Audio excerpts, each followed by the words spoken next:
Everybody, happy Friday. Hope you're all doing absolutely fantastic. I've got 3 drinks today for you. I've got the water. I've got the Robex protein shake that I've been sipping on all day. And then I've got the juice. A lot of liquids today. You know? So everyone should be happy in chat because everyone's getting satisfied here. There's people who've complained about the type of juice. Well, you got a protein shake. If you don't like protein shakes, I got standard water. The only thing I've left you guys to complain about is some of you don't really like the whole mason jar experience. Otherwise, we're good to go, though. And I'm happy to see all of you here. So, again, happy Friday. It's good to see you, Zensha. Thanks so much for being here. Sean, good to see you as well. Dr. Muffin, hello. H-Mon, what's going on? Jay Chell, good to see you nice and early, as well as Gray Assassin. Just awesome to see you guys here. Thanks for being here. Thanks for taking some time today. The internet was being a little bit weird when we were getting the stream fired up, so I hope we're all good. Waiting for the chat to catch up. McLovin said, "Let's get this money, chat." Mr. Big Daddy, what's going on, man? Palmer said, "Happy Friday, Marty." You call me Marty? How dare you? Half day from work. Time to fire up the stream and do some putting practice. Oh shit, that's awesome. You do a little indoor putting, or maybe you're rich outdoor. I don't know. Happy to be your companion during your putts, though. Stefano, what's going on, dude? Ezekiel, hello. Sam Salvo, hey, what's going on, dude? Gregory, this is the showcase is not today. The showcase is June 2nd. 10th, Jesus. I was thinking of a different deadline in my head. Peavy, hello. Zensha, hello. Oh, wait, I already said hi to you, Zensha. I'm sorry. Well, you get a double hello, Zensha. Nurse Mayo, what's going on? Good to see you as always. Rat Clown, hello. Casey Hubbard, what's going on? Good to see a lot of familiar faces today. Josh M says, "As a long-time Destiny player, I am big sad. Hope you're doing well, sir." Thank you. I'm doing all right. But yeah, I feel bad for the Destiny fandom. I really do. It's not looking, I mean, as a Halo fan too, it's just not looking good for Bungie, as we'll no doubt break down. We'll do the showcase conversation first, and then we will dive right into what's going on with Bungie afterwards. So yeah, it's another 2-topic stream. I've been just kind of trying to rock with the topics I'm most passionate about, not trying to fill up the calendar too much here. But yeah, we got a lot of great predictions coming on in here for this showcase. I think I got a good idea lined up of what you should expect for this state of play. So I hope you all are ready for that one. But it's going to be a really fun week between that, Summer Games Fest showcase, Xbox's showcase is the one I'm most interested in because they always put on the best one in my opinion, but also they got a lot to prove this year. So it's going to be really interesting to see how they end up with everything. But it's going to be a really fun week no matter what. And apparently Nintendo's throwing something together. You're going to watch me just pull all the different drinks. Like right there, I wanted a little OJ, but now, that's a horrible mix. Peanut butter protein shake with a little orange juice. Woo! What's going on, Derek? Good to see you, man. Did I see the latest GTA 6 trailer date rumor? I did not. I did not, man.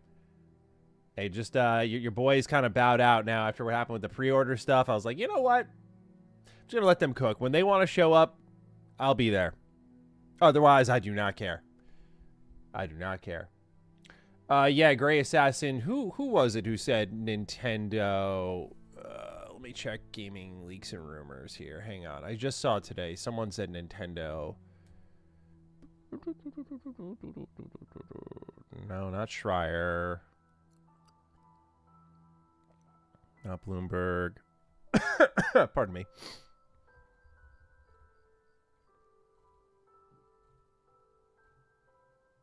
Where the hell is it? I know I saw it. I'll just type in Nintendo Direct rumor. There's always a million of them. Okay, Gaming Bolt 2 days ago. Jeff Grubb in a recent Twitch stream said that he's hearing a lot about a mid-June window for the event. That's who it was. So there you have it. Jeff Grubby Grubb is hearing the murmuring online. Did Nate the Hate say something too, JHL? If Nate the Hate said it, lock that shit in. You know. Turtle Deity asks, thoughts on titles like Saros underperforming despite gamers being vocal about wanting more of those types of games. I don't know if, I mean, I think you're asking the wrong guy. I'm a little fatigued on what PlayStation's formula has been. I know Saros and Returnal break it a little bit, but that third-person over-the-shoulder stuff has never... It was my cup of tea during the PS4 gen, but then they kind of ran it back, and I was like, okay, next-gen versions of that, it's not as exciting for me personally. So, I like, for me, I just, when I saw Saros, I was like, yeah, I'm not really looking for that right now. I think Saros underperforming is less about market trends and more about just market saturation. I just think there's too many good games around it, and it was just an easy one to skip. It was basically more of what Returnal was giving you from at least like the outside looking in. I don't know if that's actually what it was, but that's what it looked like. And so I think sometimes if it's not broke, don't fix it, and that works for people. But when Returnal wasn't like a crushing like God of War, Horizon level success, sometimes I think you got to shake it up a little bit more. That's my take on that. I don't think it's indicative of it being like a terrible game or whatever people are saying online. I think it's just a matter of like, it was surrounded by, it's been a really good year, man. It's just surrounded by a lot of stuff, and a lot of people's money is spent by that point, in my opinion. I don't know if you've seen the leaked Virtua Fighter footage on Reddit, which looks suspiciously real, but if it is, I think you're jumping off Tekken low-key. Oh, Ice Cap, bro, don't worry. I got my bars planned. Yeah, Tekken, thank you for the memories. Thank you for everything. I appreciate you, what you've done for me as a fighting game fan. I appreciate all that you've done throughout my entire lifetime. I am a Virtua Fighter guy, though, if that leak gameplay is real. We will be taking a look at that here today when we're going through our showcase predictions. Uncharted Wolf, good to see you. Francisco is playing KotOR for the first time on Switch. Well, enjoy, my brother. And if you have any questions, let me know. Happy to answer them. I do miss KotOR. So what I will say this, like, there's no drawbacks of like doing game reviews. The only thing I would say that is a drawback, outside of sometimes getting yelled at and you're just like having a bad day, like just sometimes it's like shut up. But it's that sometimes like the hankerings you get, the random things you want to do. Like for me going back and playing KotOR, it's like, man, I'd love nothing more than to do that right now for the millionth time. I haven't played KotOR in years because of my job. Like, that's kind of sad when you think about it. But it's also like, oh, you get to play other games. Woohoo. But, like, it's my favorite game of all time. I used to play it every year. But now it's always, like, something's coming out. So there's something to do. So, yeah, dude, it's just, you talking about KotOR got me in a reflective state. This is what that game does to me, man. It's a dangerous video game for me. It's just, like, it's so good that it's, like, crippling at times. We got a couple super chats here. Thanks, guys, for supporting the stream. And also shout out to Ezekiel for becoming a member. Thank you for that, sir. We need people like you. We appreciate you. Zensha says, let me enlarge this so I can read it. So, Matty, I got to know, do you think if Xbox really wants to shake things up in the console market, do they need to release Helix next summer or as early as possible like the 360 did to get ahead of the PlayStation? No, I think... What they're doing this year could, if it was all exclusive, could have been the start of it. But like what PlayStation did to crawl back with the PS3 was just exclusive after exclusive, hit after hit, banger after banger, and just continuing to listen to fan feedback, which Xbox is doing a great job of. But it really was the games, and ending it with The Last of Us, it was like, damn, like that was the best game of the generation potentially for many people. So it really was like that type of quality delivery where it just put them in people's minds, and then obviously carrying into the PS4, we know what happened there. For Xbox, I do think the early launch plan, like striking ahead of PlayStation, was more interesting when they were in that business of exclusivity and you knew that was their business and they were operating on their own terms, where sometimes they would do maybe similar things to PlayStation and PlayStation would just overshadow them because admittedly sometimes the press is very biased against Xbox. I thought, you know, that could be something interesting for Xbox to do. But the reason why I'm not as big on it now, although it would be interesting, don't get me wrong, but like hardware is always launching. Like here comes the Steam machine, here comes this other random PC handheld, here comes this, here comes that. Switch 2 is launching when it wants to. Everyone, because of like, ever since E3 dissembled and like everyone started doing things at their own time, at their own pace, games can get announced whenever, hardware can get announced whenever. I'm sure I'm not the only one who just like wakes up and once they're up and on their feet and they're grabbing their phones, they're like, I wonder what happened today. Like I'm already looking for that thing that happened. So just to answer your question, like, I don't know if it makes as big of a difference as it did a couple of years ago when we were thinking, you know, number one, parts wouldn't have such a dramatic shortage because of AI. Like, there was a lot going into that where Xbox striking earlier plus their business plans would have made more sense. Now, sure, it makes sense, but it's just like they're so out of the race in a lot of ways that it's like you're already operating on your own terms. So just do what makes sense for you. That would be my suggestion. Notlock, thank you for your donation. Hey, Maddie, do you think if Xbox goes exclusive that we won't get games on PC day one either, like Elder Scrolls 6?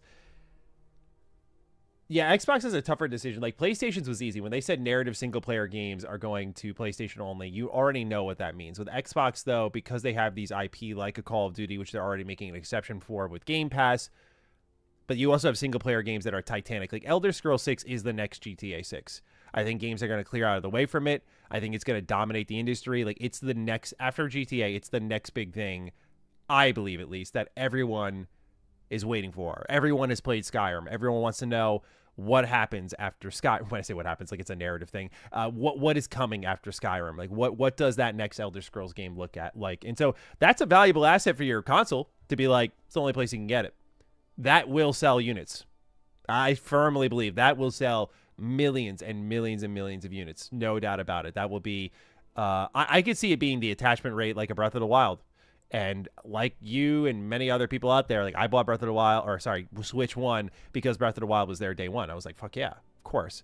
But Breath of the Wild was also on Wii U. But we all got it on Switch. So I could see also them kind of putting it on Series X. I think it'd be foolish to just do Helix. But for PC, it's so hard to imagine Xbox untethering that. But yeah, if they want to strengthen their marketplace and their console base, and just their console base, they should consider that. PC is so tethered to what they do, and especially the Helix, it's hard to think that they would do that. Is there a rare PS3 game I'd love to platinum? Good question, Gray Assassin. A rare PS3 game? I'm looking at my, like, Vita collection because, like, the trophy hunting there is good. Like, something rare? I'm thinking of something that's a lot of fun. Visual novels are always so easy. I was looking at, like, Zero Escape and whatnot. Soul Sacrifice. That's a more obscure one. There's so many games I always end up wanting to platinum. I look at my PS3 collection like every day, and I'm like, man, I just want a trophy hunt sometimes. It was really fun getting the New Vegas one. That one, like, that's not a rare PS3 game, but, like, that is a pain in the ass kind of platinum. And I would definitely say that felt pretty good to get for the love of the game. Good question, though. Thank you. God save Bungie. Systemic Porridge, I'm sorry. Their fate is in PlayStation's hands, and I don't think it's looking good for them. Clay Mordix. Instead of making time for Rogue Trader, you could wait for Dark Heresy. It is shorter, not 100 plus hours, more focused, more choice and consequence, etc. I don't know, man. It's so funny. I was just talking to Locke about this. We were I mean, he really said, like, I would love Rogue Trader, and I have no doubt about it. I'm very tempted to start it up this year, but here they announce another DLC, and it's all tied to the main story and, like, not beyond it. So every time it feels like it's safe to start a new playthrough. I don't know if this is, like, the last DLC or anything like that, but anytime it feels like it's safe to start a new playthrough, they just drop more content, which is awesome. But for people like me, it's like, damn, dude, like, when can I start? It reminds me of what I feel with, like, Cyberpunk for a while, but Cyberpunk's safe now. That Jake guy, thank you for your compliment on my drip. Where did I get this from? Thrift store. Yeah, like, I do all the clothes you see me wearing, I thrift. I do not really, outside of a couple of things you'll see in my wardrobe, like when I'm wearing my Uniqlo Red Ribbon Army shirt, like that I bought new. My free rent shirt my parents got me. Like, there's a couple of shirts that, like, I bought, but for the most part, my closet is completely thrifted. Pants, shirts, sweatpants. Try to stay away from thrifted pajamas when I can. We don't thrift underwear. I don't think you can. But don't thrift that. Socks I buy new. Like, there are things I buy new like that, but the actual clothing is all thrifted, man. I'm telling you, if you guys aren't thrifting, like, if it's an ick thing, get over it. It's so you will be so happy with the things you find. They're so much more meaningful. Also, they're so much cheaper. Like, I got my whole, like, gym wardrobe from just shopping at thrift stores and just pulling out tons of donated Gymshark Under Armour stuff. I got this sick Under Armour Spider-Man crossover dry fit that I wear. It's so nice. Like, highly recommend it. Caleb Campbell, thank you for your super chat. Hey, Maddie, just got a Series X a couple of weeks ago, and Game Pass introduced me to a game called Abiotic Factor. It's so peak. I don't know if you've heard of it. I have played it as well. I'm not like a big crafting game only type of dude. Which this is like crafting and more crafting and more crafting. I tried it on PC Game Pass. Thought it was great, just like not the type of game for me ultimately. But definitely, like, I like that. It reminds me a little bit of Grounded. You might also like that. That's on Game Pass too. Grounded is a lot more of like, it's a survival game, but it's got a story. It's got things to do. It's got player goals set up. I'm just, again, not like much of a crafter and a tinkerer in these games. And that's what Abiotic Factor was for me. I thought it would be a lot more story driven. Like the opening cutscene and stuff was awesome.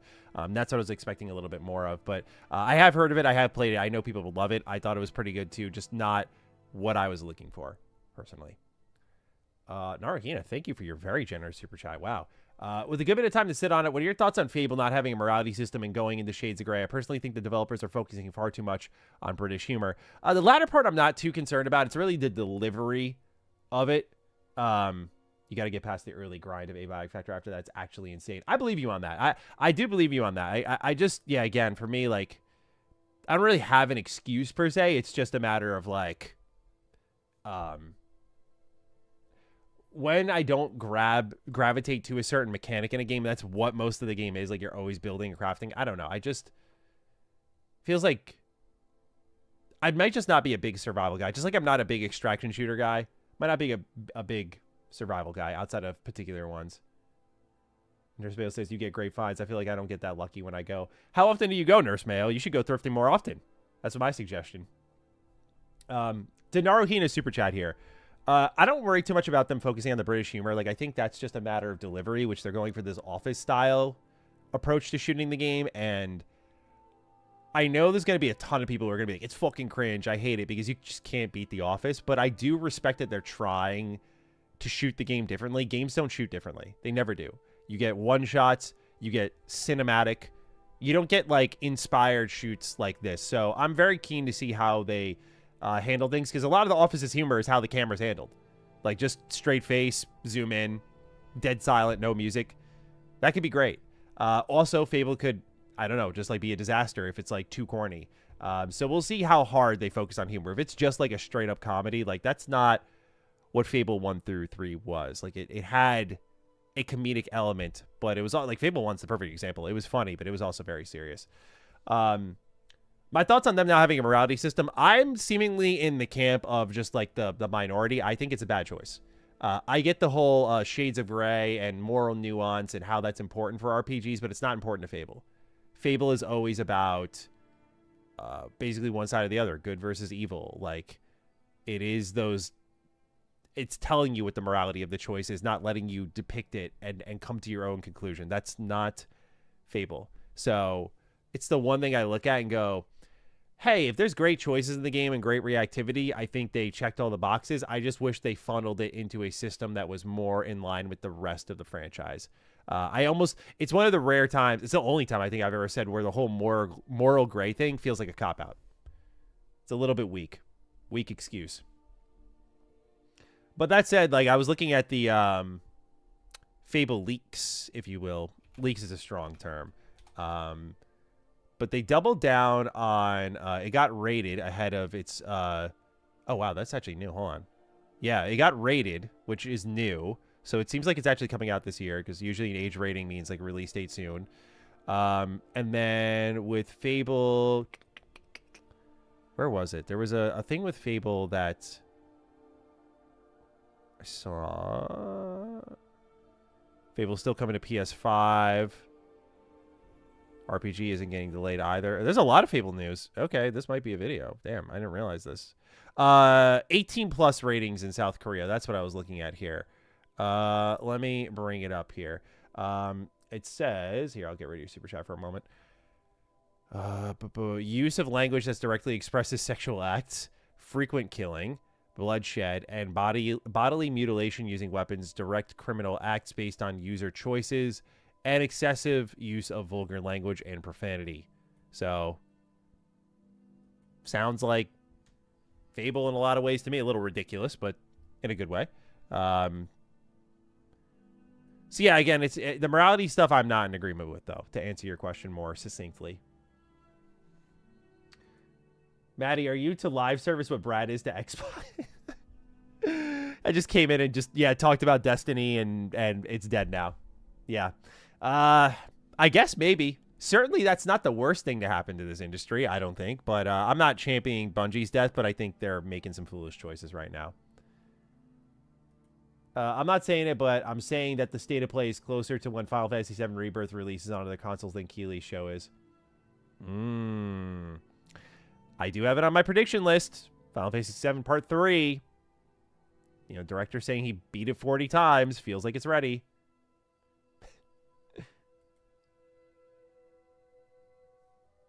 Do you think if Bungie turned Destiny into a single-player focused game, would it attract an audience? Yeah, I think like when you start out as a multiplayer game and you go single player, I do think it like redeems you in like the hardcore eye and gets you like more players jumping in. You also just lose the wave of streamers and whatnot who just like pound away with content on your game. Destiny isn't dead. It's just not getting new expansions. It's more so the report that followed up from Bloomberg that makes me feel like it's more problematic because there are more. Geez, guys, thank you for the super chats. This is super nice of you and also very, very helpful, very supportive of the stream. So just thank you. But yeah, Destiny 2 and Bungie and what's happening with them is more the fears about the report. What Bungie said I don't think was like really worrying. It's like, okay, they're going to go focus on Marathon. But the fact that there's not a Destiny 3, like that's the reason it's not the reason the move's happening. It's a little concerning that layoffs are inbound. It's not looking good, man. It's not looking good for them. Godsmack, thank you for your super chat. Hey, Maddie, good to see you live. Good to see you as well. Did you see Fate Keeper got a release date for early access? I did. I am looking to play that game in early access, just see what's going on there. It reminds me a lot of, like, visually a Scrolls-like game, but also, I know it's a little bit more comparable to Dark Messiah of Might and Magic, I think is the game that people were linking it up to. Very linear single-player melee fantasy game. So I'm very keen to try that one out. I think this looks really good. Early access is a bit of a bummer, but I do want to see what they're doing here. Zero Parades is overcoming the review bombing. Amazing game. Should Steam not allow reviews if you refund within minutes?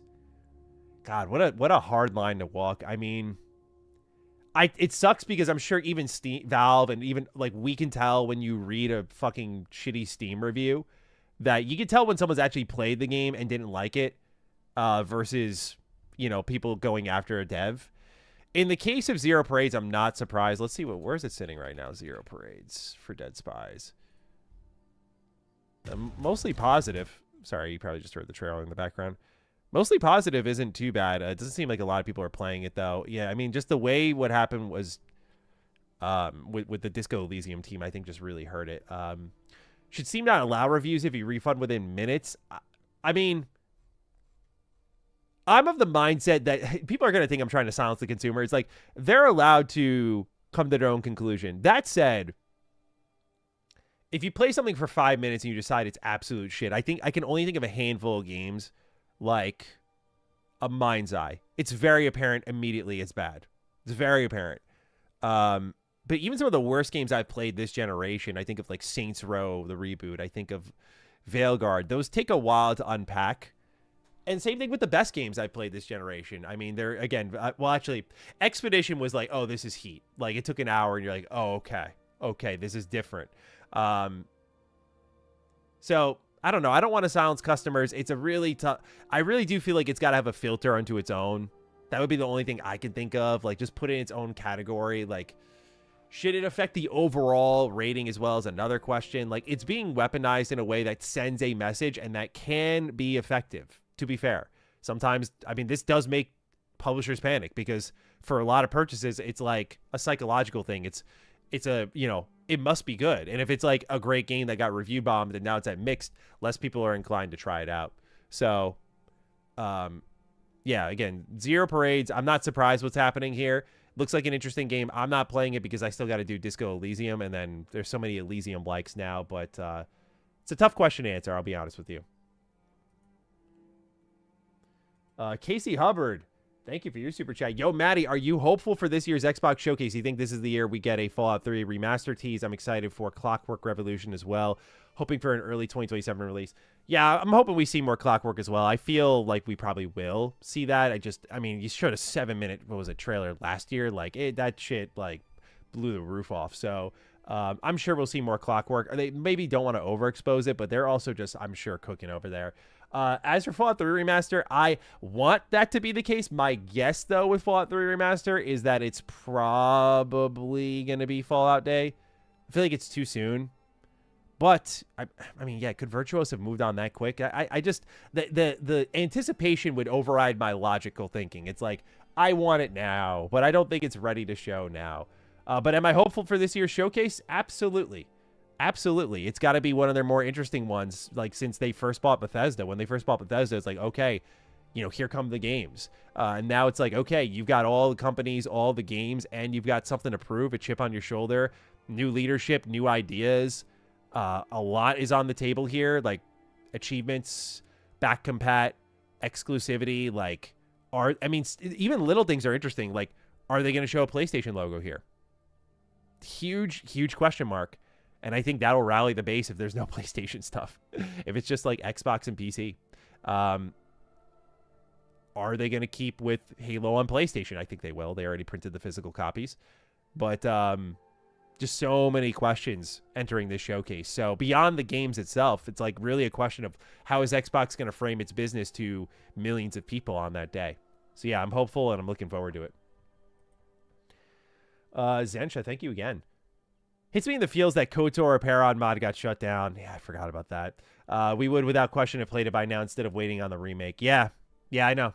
That's so true. I forgot. I used to cover that so extensively, man. It looks so good. They tried hard, too. They did a really great job with everything we were seeing. I just wish we got more and that it actually got to see the light of day. I get why these companies step in when they're trying to make a project and they don't want to have the fans competing with them. But it's annoying when you shut down the project and then the project that's from the actual talent, if you will, the actual paid talent that's putting like their full-time job into it, it goes up in flames. I don't know if you guys saw, speaking of KotOR, this would be a fun thing to react to with you guys. KotOR cinematic leak. This happened over on where is it? Video Games Chronicle? Yeah. Look at this thing. Check this out. Oh wait, hang on. Where is my... Let me pause the music real quick. So, apparently, you can tell, like, a KotOR cinematic leaked. It's blocked out, and I think it's so interesting to watch this because there's so many changes in here that just from it being blocked out, I'm just like, I know these things can change. This is very early, but like, check this out. It says player and Karth find themselves in the aftermath of a battle. So first off, it's Karth. It's like not Trask. So it's like a lot more brutal. A lot more brutal. Limping away. Fine. By the way, if anyone's not played KotOR and thinks I'm spoiling something, this is the legit, like, straight up beginning of the game. But there's Trask Olgo. Sorry, Mr. Call. Been dealing with some uninvited guests. You two all right? Ran into a boarding party. We handled it. Where are you now? We just left the galley. So is that T3? I'm like, interesting. If you head toward, I think I can reach you. So this can't be Karth because the holo's cutting out and it's static, but then they're losing this connection with them. So this should be Trask. This should be your main character. Now, here's where things get interesting. Trask pauses. Player observes 2 injured soldiers who pass by. Trask. Do you read?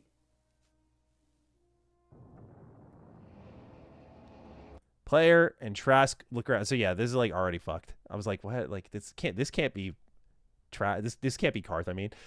Player and Trask look around, listening closely to suspicious sounds. So here's like one of the big changes. This is the opening on the Endar Spire. Everyone knows that this here does not happen. Hearing a thud at the end of the hall, they begin walking to investigate. Which is stupid. Why would you do that? And it's like, okay. So, a hole got blown to the side. This is the player. He's about to fall. Trask spots the control panel. Revan, here he goes. Here we go. He's trying to use his foot. Here we go. I So the player's voiced, which I was like, what? Bad choice. Bad choice. And then Trask gets to be the hero here. You saved my life. It's like, why is the player voiced? Why would they ever do that? Just doing my job. I hate that. Just doing my job. Well, I appreciate it. Well, I appreciate it. Uh-huh. Network's down. We need to restore comms, then find Captain Onassi. There's no time to waste. Where's the comm center? Not far. And that's the cutscene. I was like, bro, I don't know. It's nothing to overreact to, but I was like, it was like the first time I was like, okay, I don't feel bad for Aspire, because just the way that was written and portrayed, and like how they're like, why would you? They were like, we're not changing the story. I'm like, why would you make, when Trask Olgo already has in the opening of the game his heroic moment, and I won't say anything else without spoiling, but they already do a great job with it. Why does he need to like save you from an explosion on a ship when there's already explosions everywhere? Why does the player need to talk? Like why would you ever do that? So that was the main thing. Like, Revan being voiced is like Fallout 4 protagonist being voiced. Like, it's just like, well, hang on, I'm a little uneasy right now.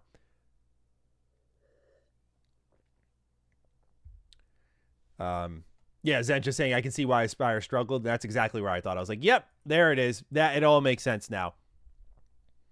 Gameplay didn't look bad from what I saw, but I didn't know they were going there. I was like, oh, that was just the opening of the game, man. I don't know. McLovin, thank you for your super chat. I'm super curious what it takes to fund an indie game and pay the team. Did you find investors, take out a loan, save up your money? No worries if you don't want to give too much info on this. No, you're good. I don't mind talking about this.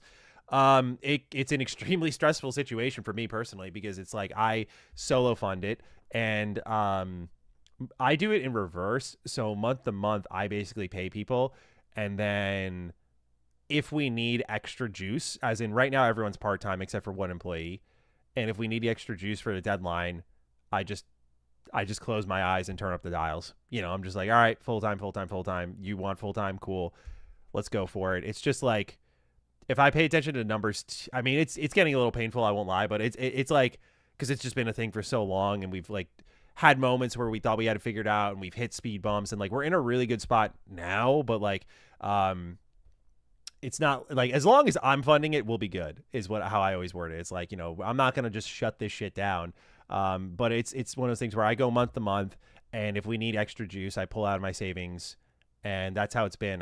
It's so funny, by the way, when I pitch to publishers, like, you can de-risk this project as much as you want. They just don't fucking care. You could de-risk it. Like, I have a platform, like I can talk to my audience about the game, and I'm sure, I have no doubt you guys will be interested in it. And then I de-risk it by investing my own money into it and just getting it off the ground. And it's like, I think it's because they know they have to give us a better deal, and they don't want to. I think that's what it comes down to. So still looking for the right publisher. We've had some interest. We had some really strong interest with a few, but waiting for the right partner, because I am not spent too much money, too much time, dude. It's just like, I am not fucking throwing this thing out the door. I refuse to. It's like, if you are going to fund our game, you got to believe in it as much as I do, and like cannot waver. That's my rule of thumb. So no loans, no investors, just me. When we first started this, I did talk to a couple of people and just like see if they wanted to throw cash at it. No one really does.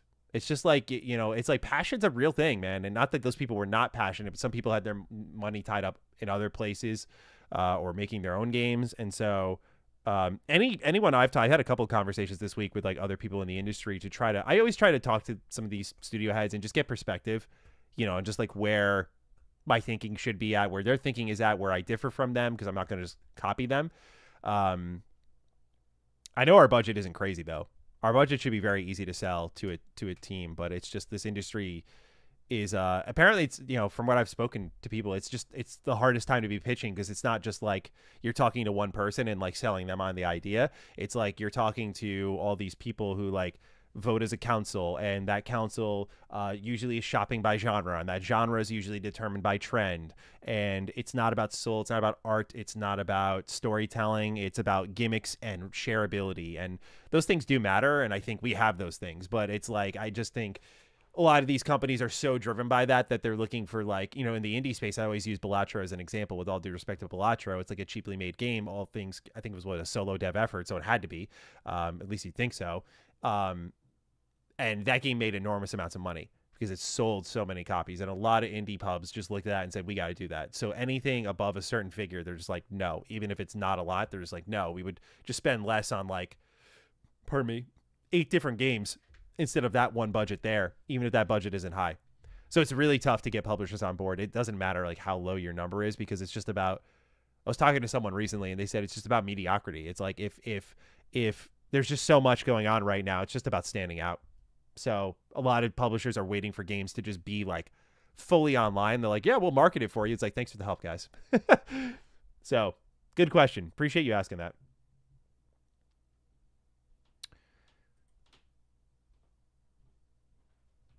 Deathproof says, I love the main character being voiced in Fallout 4. It gave the voice interaction actual drama. I'm in agreement with you, largely speaking. Like, it removed the player agency, but I do love what it added to the game when it came to certain interactions, whether it be the player and Sean, the player and companions like Kate, I think, is where you saw its most potential, or Nick Valentine. That's where you saw the most potential.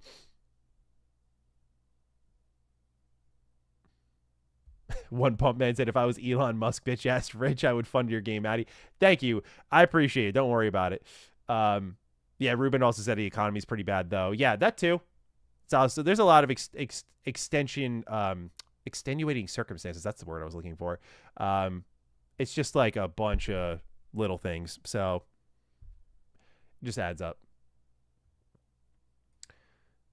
Colin losing his account makes me glad that my collection is mostly physical. This whole situation is just highlighted just why physical media should stick around. I agree. It's just getting worse in a lot of ways. I feel bad for Colin.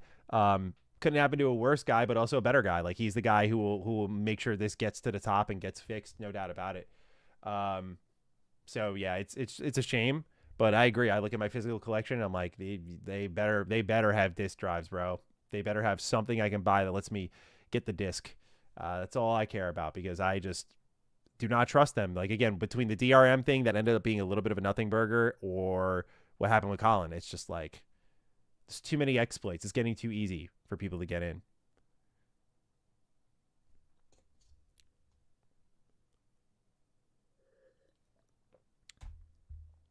Thank you, Palmer's Burner. That's what I keep telling myself.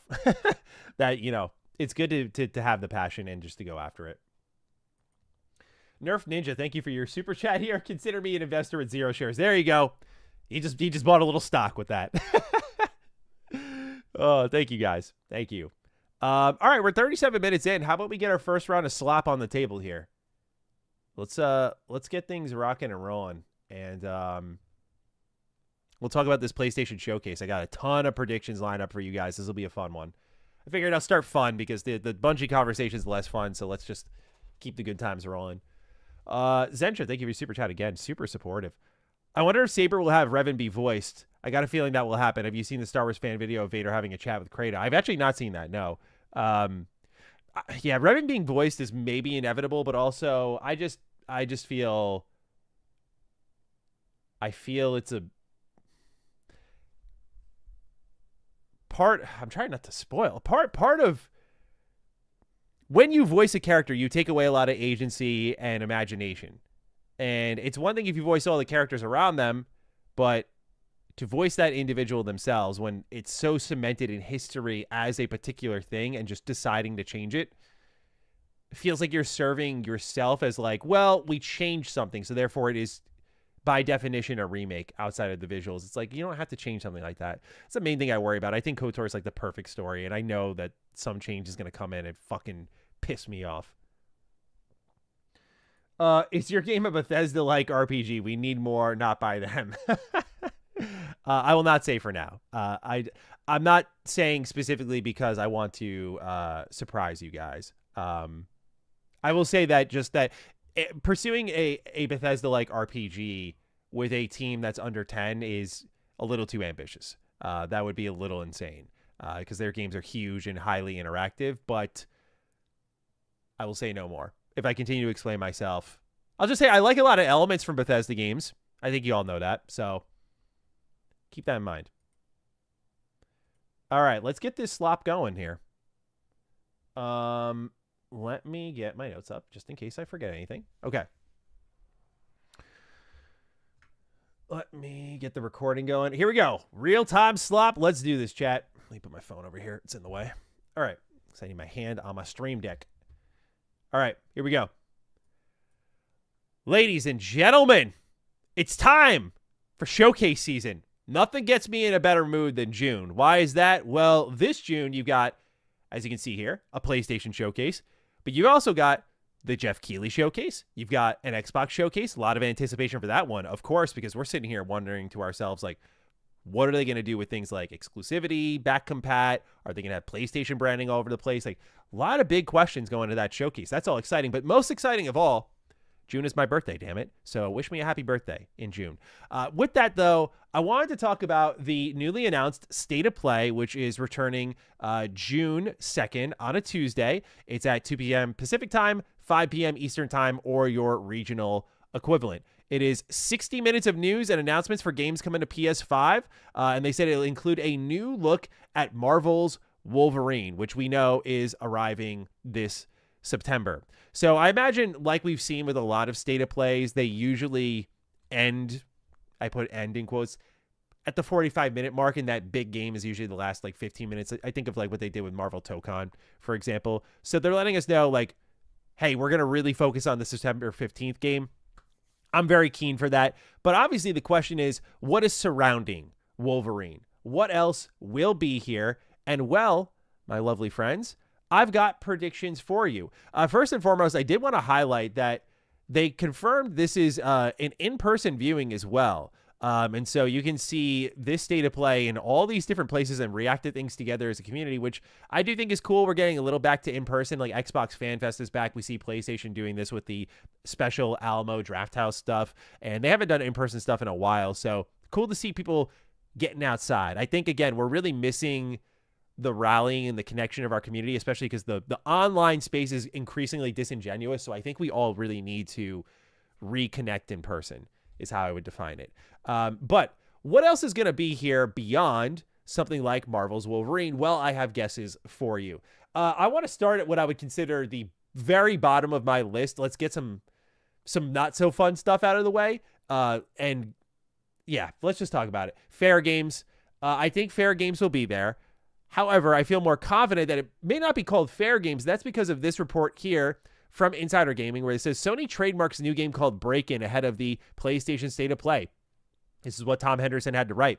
Sony has trademarked a new PlayStation game called Break-In ahead of its State of Play event in June. The new trademark for Break-In was filed on May 20th, 2026, suggesting the game could be revealed at the PlayStation State of Play event on June 2nd. But what is it? As expected, speculation is already running rampant online, but we think it is probably Haven Studios' Fair Games, which almost certainly wants a rebrand following its disastrous reveal trailer. Insider Gaming has also covered the game in April after we learned that the game is still struggling to find the fun in playtests. However, from gameplay footage we saw, we noted that the game's tone has shifted considerably since its initial reveal, which could warrant a name change. But apart from the obvious, other bits of speculation online have suggested that the game could have something to do with Fire Sprite, or even a little more out there, something to do with the Uncharted series. Again, I'm going with like Fair Games. I think that's what it's going to be. This game has been in development for a while. PlayStation hasn't shut it down. They're still in on some form of live service if they're hanging with Bungie, despite what's happening with Bungie is anything to go by. So I think that will show up. It'll be under a different name.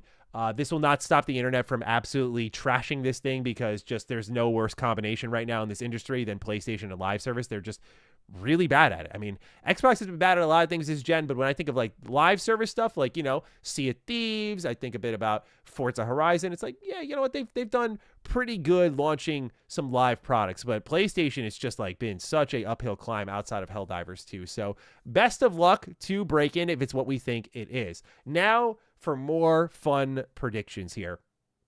One of these is less of a prediction here.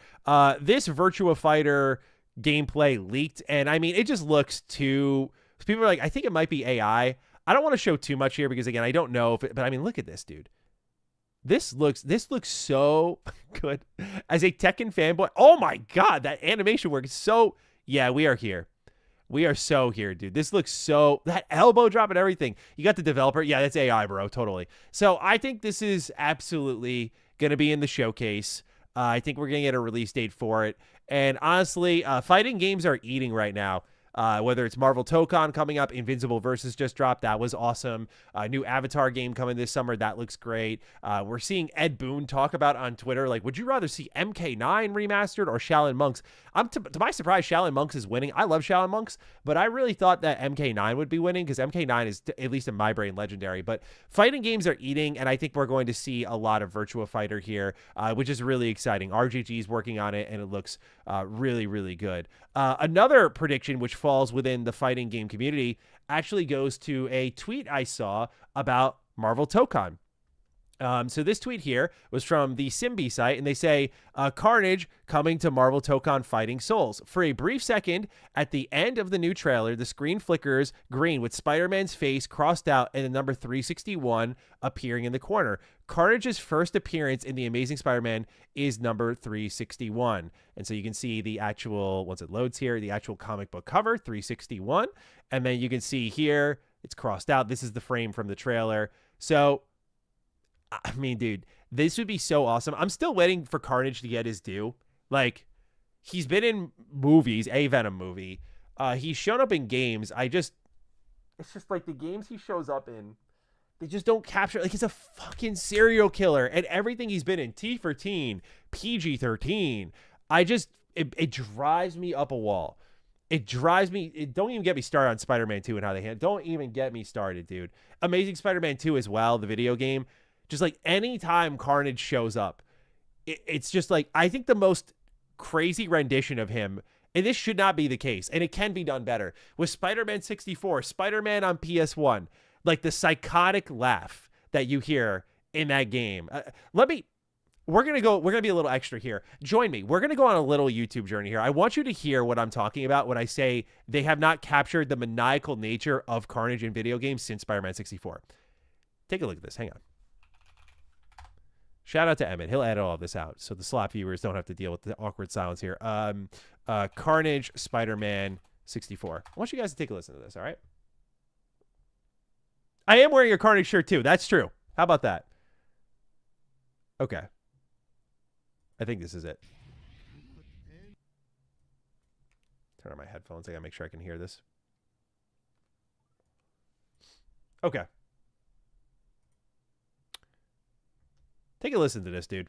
This way. One down, one to go. Wonder how Venom's doing. Such a good game, by the way. All right, talk to me. Wake up, Brock. Look out. Behind you. What'd you say? That laugh, dude. That laugh. That's a sonic bubble in the middle. That laugh is so good, and we just don't get that nowadays. It's such a great laugh, and we just don't get that. So all I'm asking for Marvel Tokon to do, because I think we'll get a character reveal is what I was getting at this whole time. I had to go really out of my way for that one, as you can tell. I think we're going to get a Carnage reveal, and all I'm praying for is that Carnage shows up, and like, I want to see this man skewering people. I want to hear that type of laugh that I just heard in Spider-Man 64. There should not just be that rendition in Spider-Man 64, and that's it. I need crazy Carnage, crazy serial killer laughter.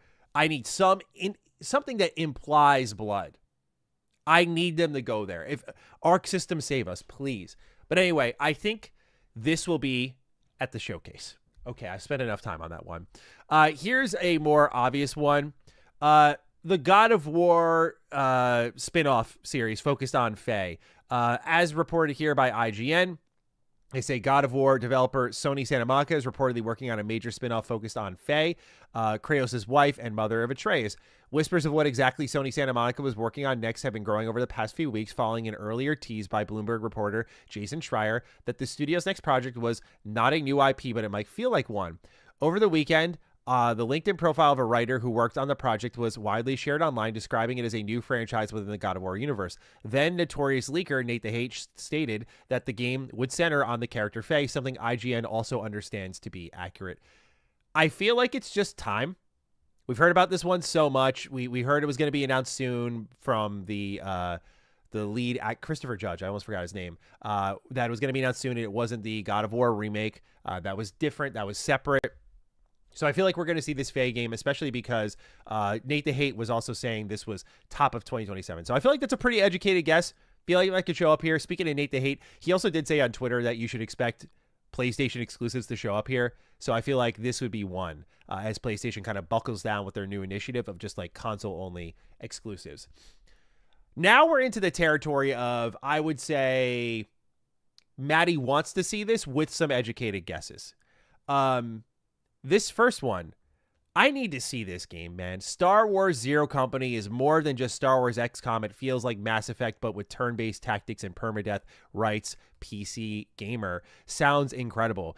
They wrote here, weeks after my visit to Bit Reactor, I can still distinctly remember every mission of my 4.5 hours of hands-on time. It nails the XCOM specialty of combat that leaves you with stories, like when I used Jedi Padawan Tel Rhea Vakis to force pull a guy into an exploding barrel, blowing him up, and then a bunch of his friends. Oh my God, I'm burping so much right now. Anyway, this is a game that is very playable. It should be coming out this year, and it's been quiet. We got the reveal, but I think it's time to really start pulling the lid back on this one here. So I'm so excited for this because this sounds like a dream game to me. Star Wars Zero Company, I mean, like, if I can recreate the Republic Commandos and finally make my Republic Commando sequel, nothing will top this game for me. It is a dream come true game. If it really, I mean, these are former XCOM guys making a Star Wars game. And the way that they tell a story in this article here, I believe it's here. Let me check. Yeah, here it is.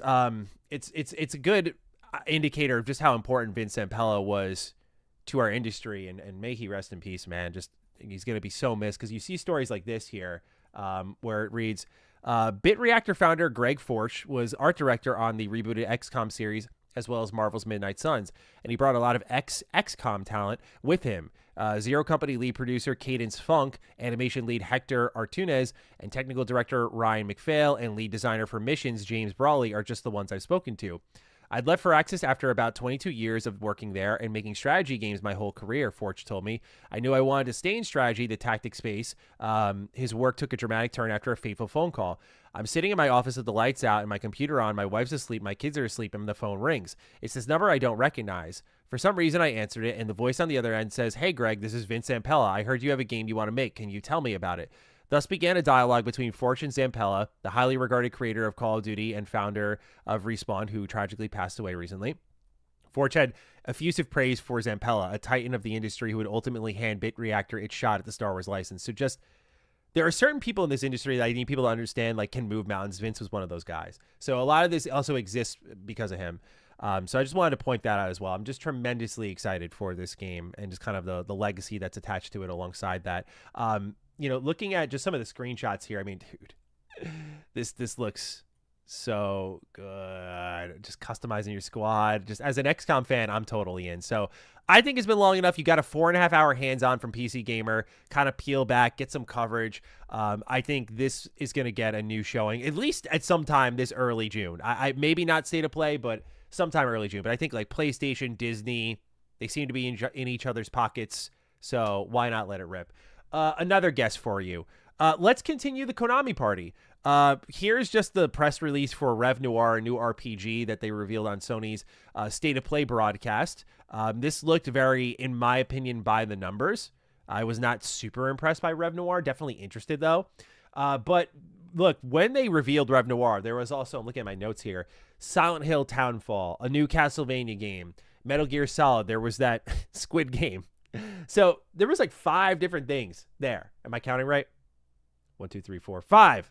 I am counting right. 5 different games there from Konami. The party needs to continue on. There are things without a release date. We need more about like Silent Hill Townfall, which had its own little broadcast after that State of Play had gone live. So I imagine that there will be a team up there. I mean, you also think that at least Silent Hill 2 Remake was PlayStation exclusive for a while. So I'm wondering if PlayStation's just got something going on with the Silent Hill brand in general. But I think we're going to see Konami here, and I'm going to put my money on Silent Hill Townfall getting a release date. I think that one makes a lot of sense here. Another one that I think makes a lot of sense, although I could see this being at the Jeff showcase, is this right here. Capcom USA posting on Blue Sky. We're not done yet with 2026. After Pragmata comes out, they tell you that up next is Onimusha, another 2026 game. And so I think we're going to see this one. I imagine this will get dated as well. I think I saw Nate the Hate say that this seems very much on track for this year. Capcom, no doubter, this will be amazing. The combat for Onimusha Way of the Sword looks really good too. Very environmentally interactive. Where just like you're kicking over tables and whatnot, and just using everything at your disposal, just complete bar fights. It reminds me a little bit of what I played during my preview of 007, which I thought looked good, or thought felt good, and this looks like a leveled up version of that. So Onimusha looks great, and I think this will be no doubt at one of the showcases, but I'm gonna put it in PlayStation's hands here because they seem to understand that Capcom is like a big deal for players. Now we're in more uncertain territory here. These next 4 I've got for you guys are ones I cannot say I feel the most confident about, but it's a mixture of like, it feels kind of due, but that doesn't mean that it's exactly going to happen at this specific showcase. Well, at least this first one could happen. It should happen at this specific showcase. Conflicting claims leave Spider-Man fans unsure if a Venom video game is in development. I just want to read this report with you all because like there's a lot of questions on if Venom is still in development. This was April earlier this year. Polygon writes, while Insomniac Games never publicly announced a video game starring Venom, fans of Marvel's Spider-Man games are currently left wondering whether a game ever existed or was canceled following conflicting statements from Miles Morales actor Najee Jeter and Bloomberg reporter Jason Schreier. A Venom game was referenced in the Insomniac leaks from 2023, but neither Insomniac nor Sony Interactive Entertainment ever officially announced such a game. In an interview with Love It Film podcast posted on April 24th, Miles Morales actor Najee Jeter claimed that a Venom project was canceled after Tony Todd, who portrayed the character in Spider-Man 2, died of stomach cancer in 2024. While Jeter initially refers to a Venom game and DLC, he then reiterates multiple times that Insomniac was making a full game starring Venom and claims that he was shown how it was going to start. This claim obviously caught the attention of the Spider-Man fandom and spawned a lot of discussion on platforms like Reddit and Reset Era. In response, others came out of the woodwork to state the game had not been canceled. That includes a developer from Allfather Productions on Reset Era and Bloomberg reporter Jason Schreier. It is one of those weird moments where it's like, I trust Schreier, of course. Schreier's a great reporter. He's got the scoops. Even if you don't like him, like this guy's got great information. But my question is, how does Najee Jeter get that wrong? I mean, I know at times like we assume actors know everything, and they don't. They're kind of deliberately kept in the dark. For this reason here, they just talk, dude. They do. They just talk, and they just get themselves spun up. Look at what happened to Christopher Judge. I mean, he was trying to do a cool thing for a fan, so I don't blame him. But I'm saying, just look how it's easy for them to get talking and just, bleh, there's the story. Bleh, there it is. So, again, I'm like, how does Najee Jeter not know? Was he just not going to be in the game? And that seems like a very specific thing. Like, hey, this person who portrayed Venom unfortunately passed away from stomach cancer. It's probably not happening. It doesn't seem like something it's like, hey, Najee, like, we totally lied to you about that. Like, we're actually doing it anyways. It just, something about this all feels weird. And I would trust Schreier as well because I'm like, I feel like he would know. So, could we finally see this Venom spin-off game? Would be sick, but if it's not rated M for mature, I don't care. Because again, same deal. At least in Ultimate Spider-Man, which is rated T for teen, come with me on a journey. We're going on another Spider-Man journey. I'm not doing this verbally. Hang on. Ultimate Spider-Man Venom gameplay. I'm just gonna type in the word brutal.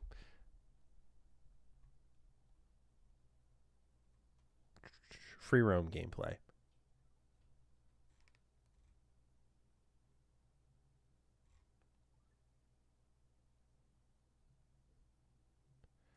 Okay, this is actually kind of perfect. Let's see here. Okay. Okay, for some reason, someone posted a full moveset of Venom from Ultimate Spider-Man 2 years ago. This is why I love YouTube, bro. Like, someone just thought of this and went like, you know what, I'm going to post this. Hang on, let me find the exact clip. Okay. He's got the wall zip, tentacle travel, super leap. Where is it? Feed. Okay. All right. A couple things I want to show you here. First, let's start off with feed, right? So Venom in this game progressively loses health on this health bar in the top left corner. When he needs health, here's what he does.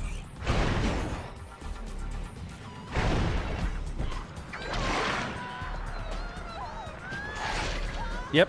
Just eats them and spits them out. Shit is crazy. Venom is metal in this game, bro. Okay, let me get to the real one here. Hold on. This is a good one. I know he's got to have it in here. Jump attack. Hang on. Hang on. Throw object. Oh, yeah, here we go. Hang on.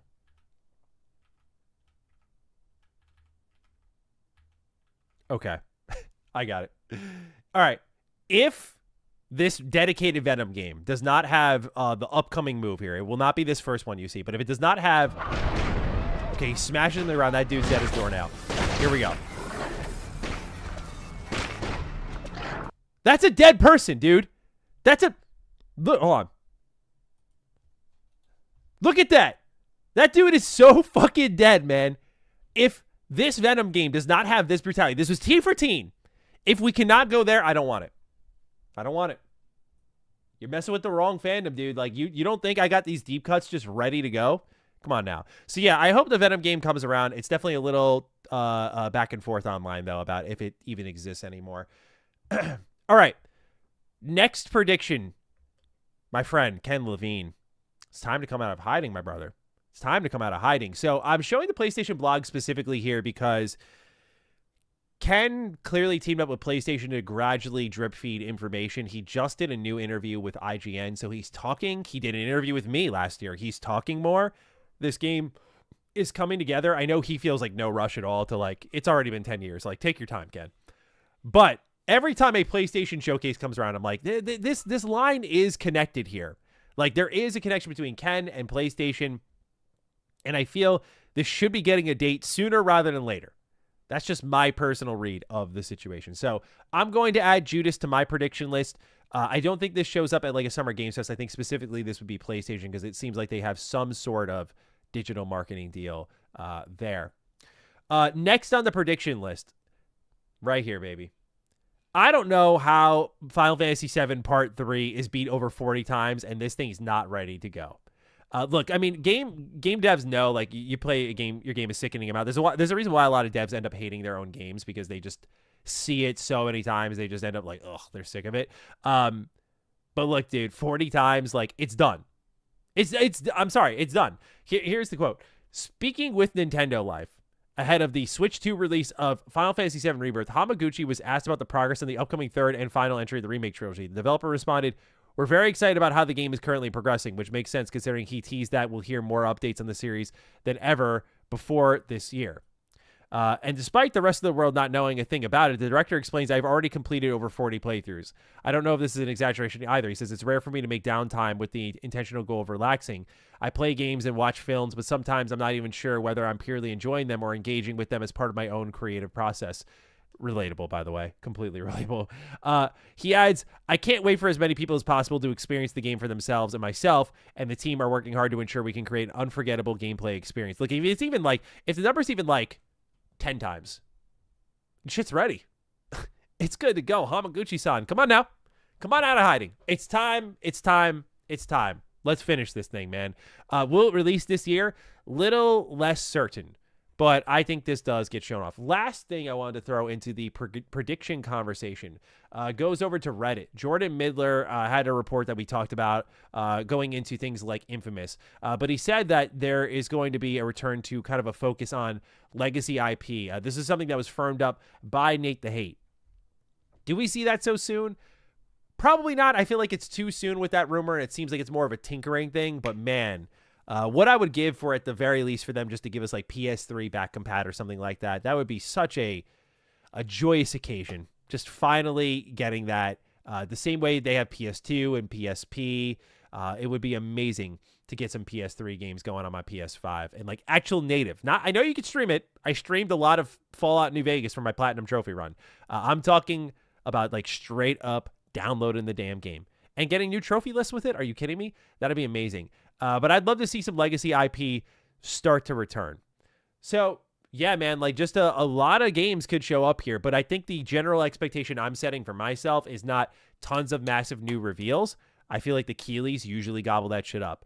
My guess is this is more of a showcase with updates on things we already know about and giving them dates. So the earlier state of play in February kicked a lot of ass, in my opinion. That was a really, really good show. Really good. Tons of great surprises. So if that was a great show, I think we're just going to get follow-ups from a lot of the stuff we see there. That's where my predictions lie. Always happy to be surprised, always happy to be wrong, but that's where what I'm feeling right now when it comes to the PlayStation State of Play happening on June 2nd. And no doubt we'll be streaming our reactions. So this time right here, make sure to tune in to your favorite MrMattyPlays channel. And with that, those are my predictions. Chat, I want to hear from you what your predictions are. How are we feeling about the upcoming State of Play? Let me get the music running here in the background in the meantime. But yeah, I want to hear from you guys on sort of how you are feeling about the upcoming State of Play. If there's excitement, anticipation, there's going to be a lot of showcases, no doubt. We'll be fatigued by the time Xbox comes around. One final showcase to wrap things up. But just, again, excited to get your thoughts as I get this video over to Sir Emmett.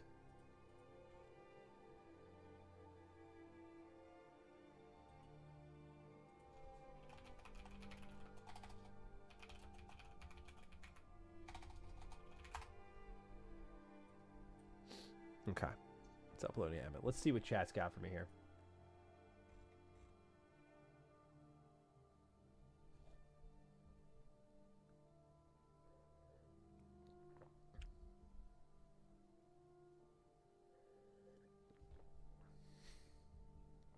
You think we get any Kingdom Hearts news? Oh, that's a good question. I don't think so. I don't think so. I think that game's fucked right now. That's my read. I think that game is so fucked. I've not heard anything. That is my guess. Oh my gosh. Oh my gosh. Well, we got super chats to keep up on here. Holy shit. What do you think of Hot Toys Revan? I personally didn't like it because of the hood. Are you getting any more Hot Toys KotOR figures? I am. I mean, at least for what I have, I'm super happy with this guy here, dude. Like, I think it's fucking amazing. Would I get more, though? I don't think I would do a $300 figure unless it was Revan. So that's my personal read. We got our first ever $100 dono on the stream here. This is pretty fucking intense, dude. Said, my predictions about the GDC guy could be you, Matty. You came back with this last time, bro. I have no idea what you're even talking about. I appreciate you investigating here, but thank you for the super chat. I mean, this is super kind. I would like to answer a question for you, but yeah, bro. I mean, I appreciate this. I appreciate the dedication to this, for real. But thank you for your super chat. I mean, this is super generous. I just wish I had more to say. I'm just like, wow, this is so nice. What are you talking about? You like pop up every like 5 streams. It's like, oh, there he is. There's the guy. I'm like, what were we talking about that like 5 streams ago? But thank you. I appreciate you. Peppa Pig in space for fun of the whole family. Why not? Anything could be announced. We need more games for kids anyway.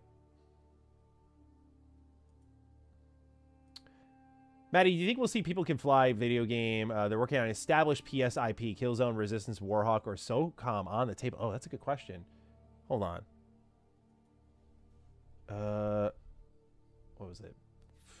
People Can Fly. They made what did they make recently? Outriders. People Can Fly. PlayStation. Yeah, I wonder what it could be. Project Delta. Yeah,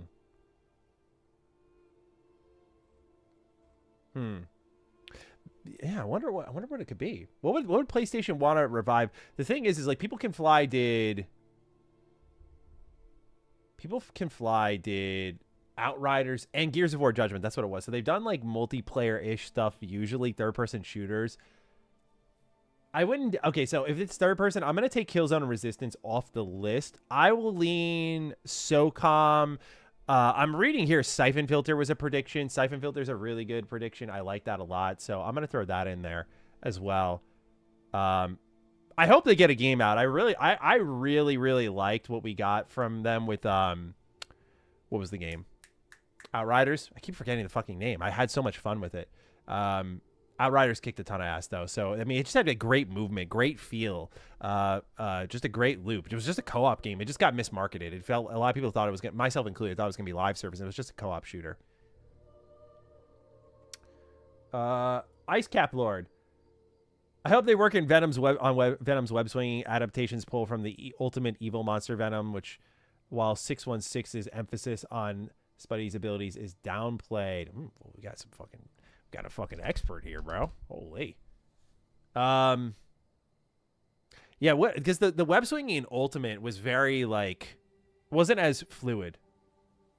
So I would agree with that, generally speaking. It's gotta have some weight. Like when he lands, it's gotta, like, the ground's gotta crash, like that sort of stuff. It would be cool just to be able to run around as Venom as like without the ticking health bar. Like I remember as a kid just always trying to survive as long as I could as Venom. You know, I thought, like, that was always so fun in Ultimate Spider-Man.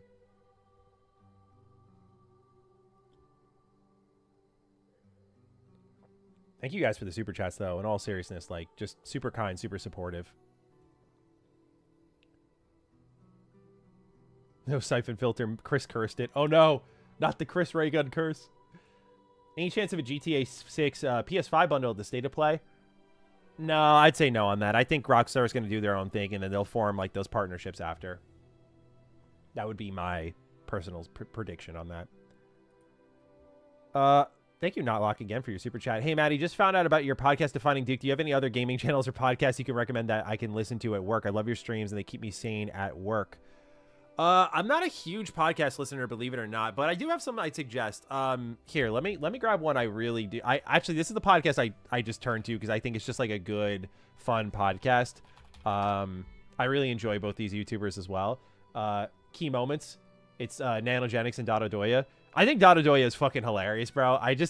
He is so fucking funny. So I really like their show. It's just two guys talking Dragon Ball shit all the time, but I think just like the community that they've made, their community is just hilarious too. The way they interact with them is really good.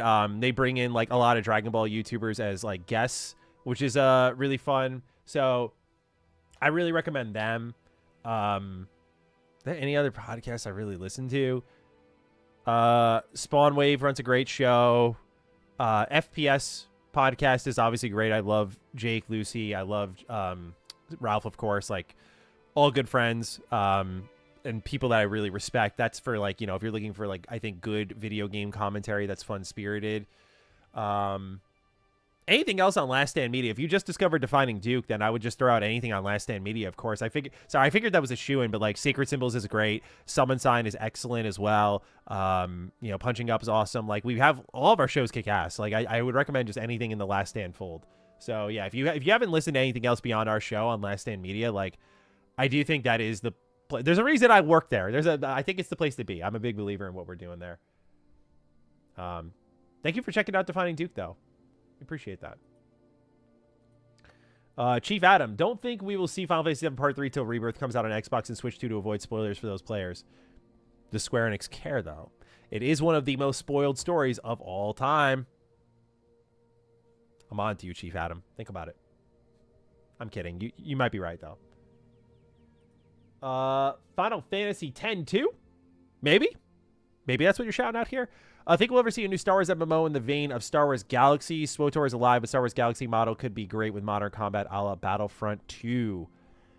No, because I mean, if the interview that we just went off of with PC Gamer was anything to go by, where we learned that EA hated Star Wars The Old Republic and they shut down the idea of New Republic, I don't think they want to get back into the MMO space.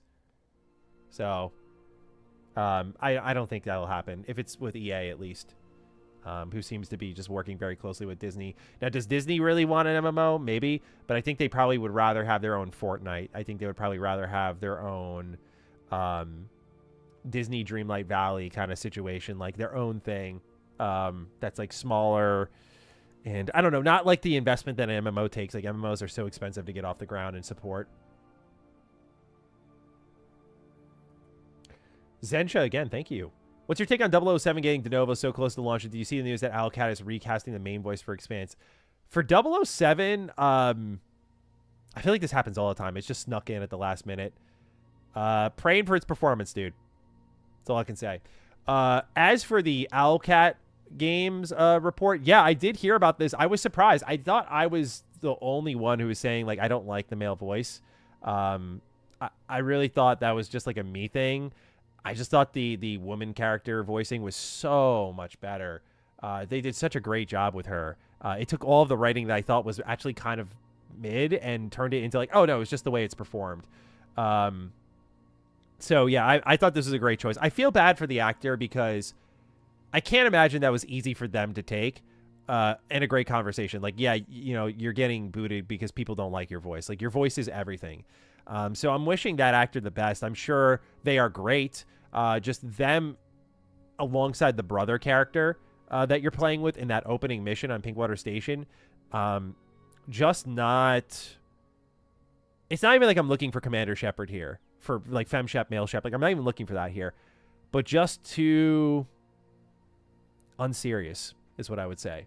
The delivery, it's too lighthearted. It's just, yeah, it's like it takes away from all the writing, all the heft. So I think it's a good call, even though it really stings for that person and probably wasn't an easy conversation. I think they did the right thing. Rambling Entertained, thank you for your super chat. The biggest problem with PlayStation is that they haven't been able to release a top 10 live service like Minecraft, Fortnite, or COD, while most of their $70 don't reach 10 million sales. Yeah, I'm really interested to see how this industry goes with, like, constricting itself after, like, bitching about inflated development costs for so long. Like, we hear about how expensive it is to make games, and I think the plan is just to do everything overseas now because it's so expensive to do everything in America. I think they're going to be looking at these European studios. I think they're going to be outsourcing everything.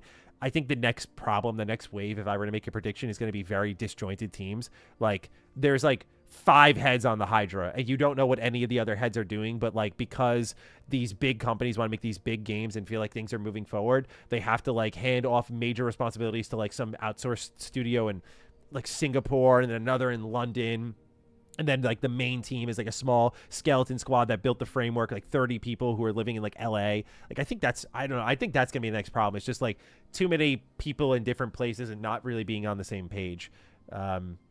We heard that a bit with Bethesda, where just, like, sometimes, like, you didn't know what department was, one department gave a different working order than another. So it's already kind of happening, but I think it's going to be, like, the next big issue. Once they figure out the cost, it's going to be, like, the connectivity of the team, which holds them together. Matt Gruff, thank you for your super chat. What's next for Astrobot, and how soon do you think we will see it?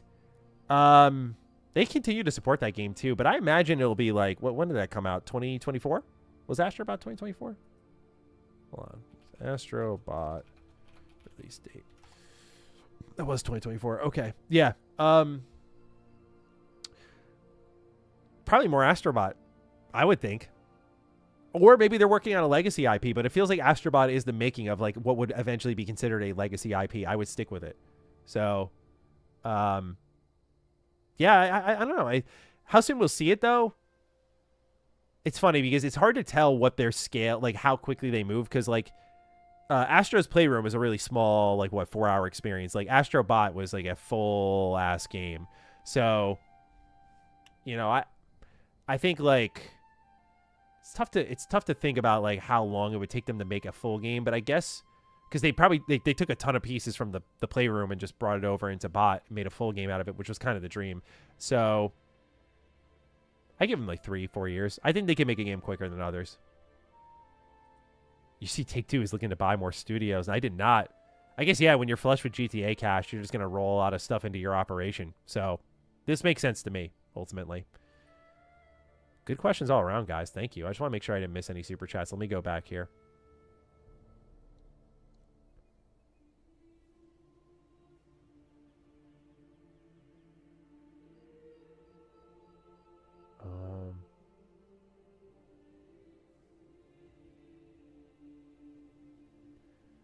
I missed Ice Cap Lord. He said Daredevil in the style of Chip Zdanoff from Guilty Gear or Juggernaut playing like Tokon's Potemkin would be excellent.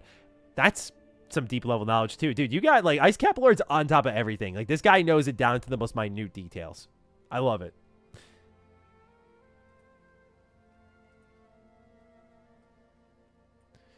All right, let me read the chat. I appreciate all the super chats. I don't want to neglect the full chat though, because I know I was asking questions about what's it called? Asking for people to write in about the showcase. How many years have you worked at Last Stand Media? Hoplite, I've worked with them for man, when did we do Defining Duke episode 0? 5 years ago? I've been with them for a while. Let's see here. Defining Duke episode 0. Yeah, 2021. January 2021. So 5 years. Appreciate you asking. You said you were going to do Witcher Games Run, but anytime you brought it up, you left out Witcher 1. Does Witcher 1 not interest you? You really should consider it. It's janky, but great atmosphere. It interests me completely. It's just the unfortunate fact that, like, the remake's on the way, and I kind of would just rather experience that.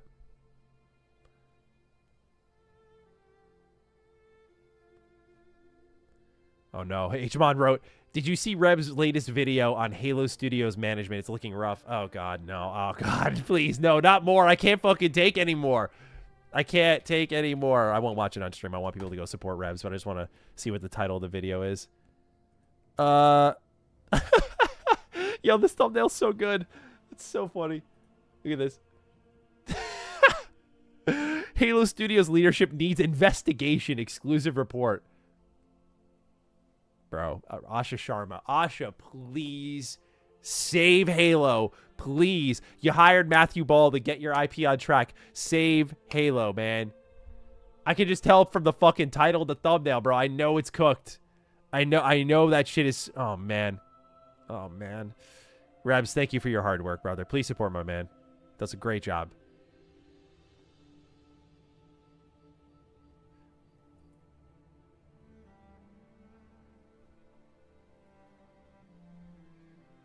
Oh, Ariammer with my favorite super chat of all time. Love and Evil Within. Thanks for the recommendation. My pleasure. Thank you for super chatting. Thanks for supporting. Thanks for listening. Thanks for... I got a lot of thank yous. Thank you for having faith in my opinion. Glad you're enjoying it. D Ziller. Yo, Maddie, I love your positive vibe, man. What type of content do you think a newer gaming channel should avoid? Well, first off, thank you. I appreciate that. I try to put... I was talking to you about it with a friend the other day. I was like, you gotta just leave the... Like many of you out there, I got tons of shit I'm going through where I'm just like, oh, I gotta, like, being on camera is totally, like, by the way, I have a very great job, so I don't want to come across as complaining, but, like, when you're going through shit, it's like sometimes sitting on camera in front of, like, you know, thousands of people, it's like very daunting because it's like, oh, if someone just says something and just really ticks me off, like, I just hope I don't react a shitty way. I don't like to do things like that, so I always say leave it at the door. As for content you should avoid, you got to do what you're passionate about because all it's really comes down to is sustaining, hanging with it. Things that you should avoid, though, I guess I'll speak from my personal opinion. Like, you need something, like, your personality is everything. You know, that goes without saying. And so things like news is fun to cover. It's easier to cover because it's a thing that's always happening. It's regulated. People are looking it up. It's a good way to get out there. But I would say news is so oversaturated because people get it through, like, Twitter now. They don't even look at videos like mine. They just quick tweet. And even then, there are Twitter accounts that literally clip articles called, like, saved you a click. And people can't even click on those articles now. So the high-level information is just kind of getting pushed to the side, myself included. News is too wave-based as well. Like, right now, if you look at my channel, like... Okay, you put it this way. You know, I'm not complaining, but, like, you know, I'll bring up my channel right here. Like, when I'm putting out a Bethesda video and we're at, like, 28K in 20 hours, like, that's fine. But, like, Bethesda's my bread and butter. And you just know, like, shit's just down in the news cycle when, like, my best performing video of the last week, more than that, is a Lego Batman video. It's just, like, people are usually interested in just what's brand new, I've noticed. But it's, like, really hard when you're someone like me who wants to be, like, talking about things they're exclusively passionate about, but I think that's what keeps you going. It's like, all right, we're just going to ride this thing out and just let it be. You know, people will come back around. So, I mean, it's not really about what to avoid. It's about what you like doing most. But I would say news could be avoided. Video essays are fun. I know you're asking for suggestions on what to do, but I'm just thinking video essays are kind of what my brain is gravitating to. Like, just... And I'm talking mini essays, like 15, 20 minutes thought pieces that are fully scripted. Miss that sort of stuff. So, yeah, just, again, it's definitely a story of chasing your heart. I hate to give you that kind of answer, but it really is. Do you see Forza Horizon 6 has sold nearly 5 million copies already? 1.2 million people basically bought the $120 version to play early. I did, yeah, dude. The Forza Bros are loud, vocal, and supportive. It's moving so fast that when we covered it on Defining Duke, I think we said it was like 2.5 million players in early access. So yeah, they're just like, they're crushing it right now. And good for them. Mr. Matty, fish fillets. Mr. Matty, it's not a face. I don't know, but sometimes you guys just write in and I'm like, as long as you're happy. Z-Bat, as long as you're happy. Z-Bat, I remember you, though. I remember you because I still get embarrassed thinking about how you said you got to come hunting sometime. And I was like, oh, bro, I don't hunt. Shit was so dumb of me. So I always recognize you, Z-Bat, because I walked right into a stupid moment there.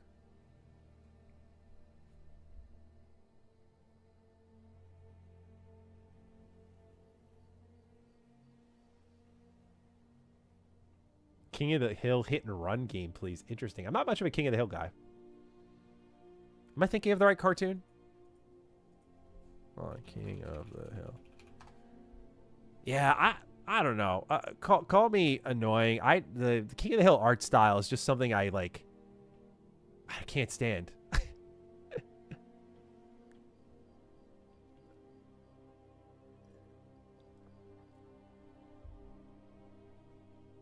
D-Ziller, my pleasure, dude. Yeah, Cat Bro, that's what I'm saying, right? Like, it's just like such a notably dumb moment, like a complete airhead moment where you're just like, oh, what? You want to go hunting, Matt? It's like, yeah, I'm sure someone's writing in and actually inviting me to go like big game hunting with them. Like, I'm sure that's what it's like. Do you remember where you are? Totally lost myself there. Ouch, that King of the Hill take hurt. I'm sorry, Marshall. I'm trying to keep it honest with you guys. I don't know. I can't, like, to me, like, art style does define my brain too much. Like, even down to stupid things. I just can't sometimes. I hate how it looks.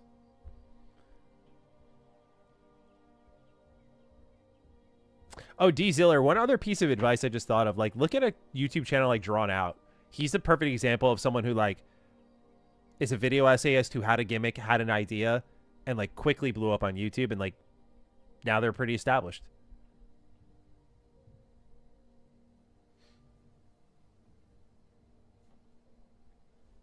Cabela's. Oh my god. Didn't Cabela's do like a what's it called? Didn't Cabela's do like a Call of Duty style shooter at one point? Not a fan of the Texas anime. That's a good way to describe King of the Hill. That's funny as hell. Get Lockmort on Dukemort. Jacob, I mean, you know, if Lock's available, sure. He's been really helpful though. I feel very lucky to have him.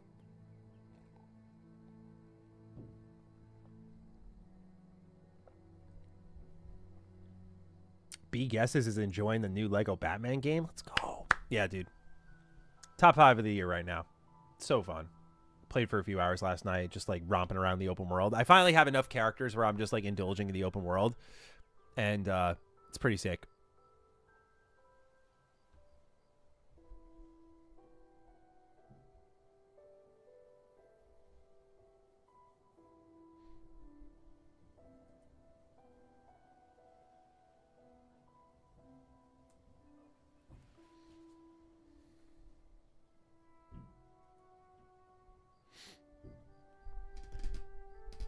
Man, you guys ask some random questions at times. Thoughts on the Brewers? Their owner now owns my football club. Oh, you actually mean like the legit Brewers. I just saw the second part of your sentence of like the football club. Thoughts on the Brewers? I mean, the Brewers are a perfectly well-run organization. So, sounds like a good deal. Very analytics-driven, though. We have their former GM as a Mets fan, and it's like, guy just loves the bargain bin shop. It's so ass.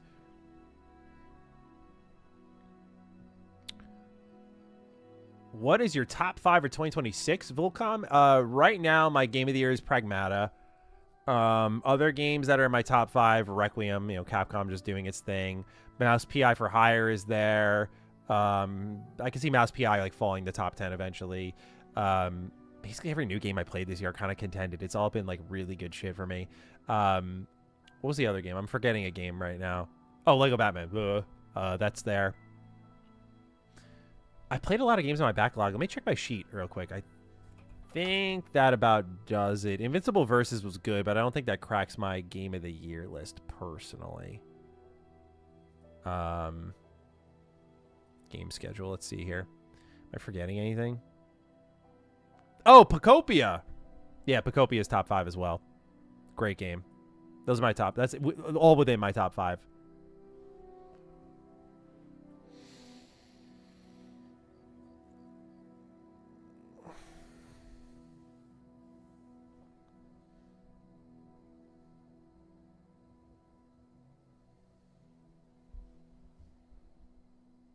How big do you think the Warhorse open world map will be? Do you think it'll include the Shire? Oh, I'm sure. I'm sure they're going to go all the way with it.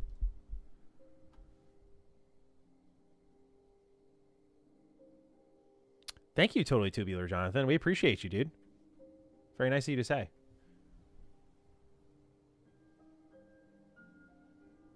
Hey, will you ever check out Rockstar Rockstar's The Warriors game? Would love to see your take on Retro Rebound. I get asked that a decent amount, you know? It's funny. It's like, isn't that based on a movie?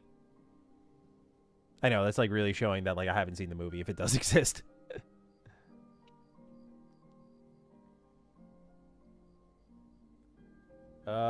Here's an interesting question. How many minimum units sold equal a success for your game? It's hard to say now. I do have a number. I do, and it's not that I don't feel comfortable sharing it. The only reason I choose not to is because we're currently seeking investment. So it's like, if a publisher invests in us, that margin for success is going to change, I think, because of whatever deal we get and what those splits are. If we get a publisher, of course, there's always I was talking to someone today about crowdfunding, and like I don't want to go to my audience and be like, hey guys, can you help us out? But also like the way some publishers are moving, it's become a little, when I say appetizing, I don't mean like I'm going to do it. It's still like, to me, like, when I say last resort, I don't mean like desperation, but last resort as in like, I want you guys to be treated as like, here, I made this alongside a team for you. I don't want it to be a sort of like, please support me and make this. I've also had bad experiences with like Patreon stuff where it's just like, I have an audience that shows up and, what's it called? Really supports like the way you guys have been this stream. Like, I'm super grateful for that. But also like money's tight. It doesn't feel right to just be like, oh, come throw money at this thing that, you know, a lot of, I know our game will come out, but a lot of Kickstarter projects are like, have the appearance of like, oh, it might come out. You're kind of buying into an idea.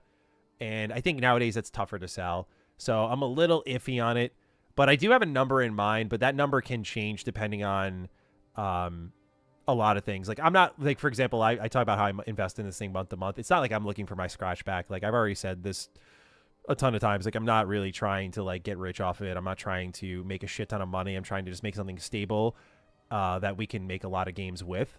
And just like keep going and just set ourselves up for like a good floor that we can reach, and that would be ideal.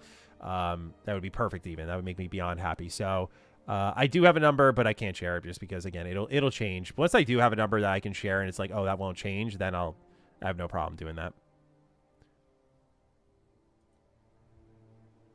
I'm also the backlog guy, if you remember that. Yes, I do, of course. Z-Bat's got a lot of lore here when you really think about it, dude. You got some deep cuts here.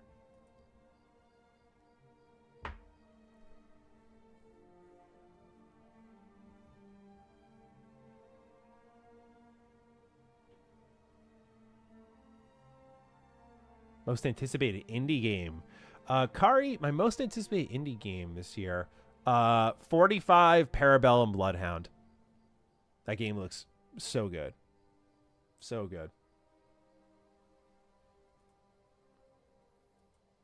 Xbox's biggest hurdle is that people threaten them as a treat them, as a console business instead of an ecosystem.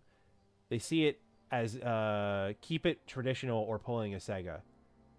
Yeah, I mean, but it's also Xbox is like now verbally saying this is about returning to Xbox. Like, they're talking about it like a console business. They, you know, with Phil and co, they were definitely championing more of an ecosystem, and I think people understood that. I just think it's not what people really want fully. I think it's like your console is an ecosystem, right? Like, at the end of the day, like when I sign into my Xbox, I can do like cloud streaming and whatnot. But I think the sort of like play over here, play over there, play on your PlayStation, like that idea of the ecosystem, I think is like a little less attractive, if at least for those who are trying to buy their hardware. Seabat says, appreciate the endless content, Matty. You helped me a lot through a lot of desk work. Oh, dude, my pleasure, man. Thanks for being here. Seriously, like, I don't get to do this if you don't show up. So, my pleasure. Happy to help.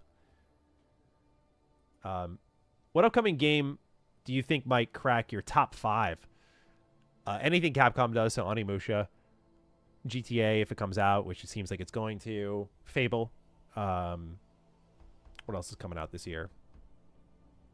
What else is coming out this year that I'm excited for? Gears, Wolverine, that indie game I was talking about, 45 Parabellum Bloodhound. It's another one. Just a lot of good shit coming up this year. So it's my list is going to be very different from what it is now. Like I love Mouse PI for Hire. It's like peak gaming, but also like I could see that just being like top 10 instead of top 5. Top 5 to me is like really arranged for like, it's always the games on the margins, where it's like, oh, here's a Expedition, a KCD2, like where it's just these things 1A, 1B basically, or in my case 1A, B, C, D, E. So I'm really looking forward to the rest of this year. What could GTA 6 do to really hook me? I think RPG elements would be, of course, just like stuff that they did in San Andreas, bringing that back. That'd be kind of sick. I'd like that a lot. Rambling says their problem is choosing to publish on Steam and PlayStation before getting their console, PC store, and cloud ready to go. They're not going back. That's a good point. That's a really good point. Yeah, you're totally right on that. They kind of put the cart before the horse, and that's very true. If what they were talking about, like when they said this is an Xbox, if everything was ready, I do wonder if that would be received better. Like instead, they tried to kind of change the marketing, change the idea, and push it at the same time, and so it looked like they were forcing their point. It's a really, really, really good thing to consider here. Thank you for writing that. Great write-ins today. Holy shit, we're on a fucking roll today. Retro Rebound is how I found your channel. Old DBZ games are goated. Awesome, dude. Yeah, we've done a ton of DBZ stuff. We just put up a Batman video.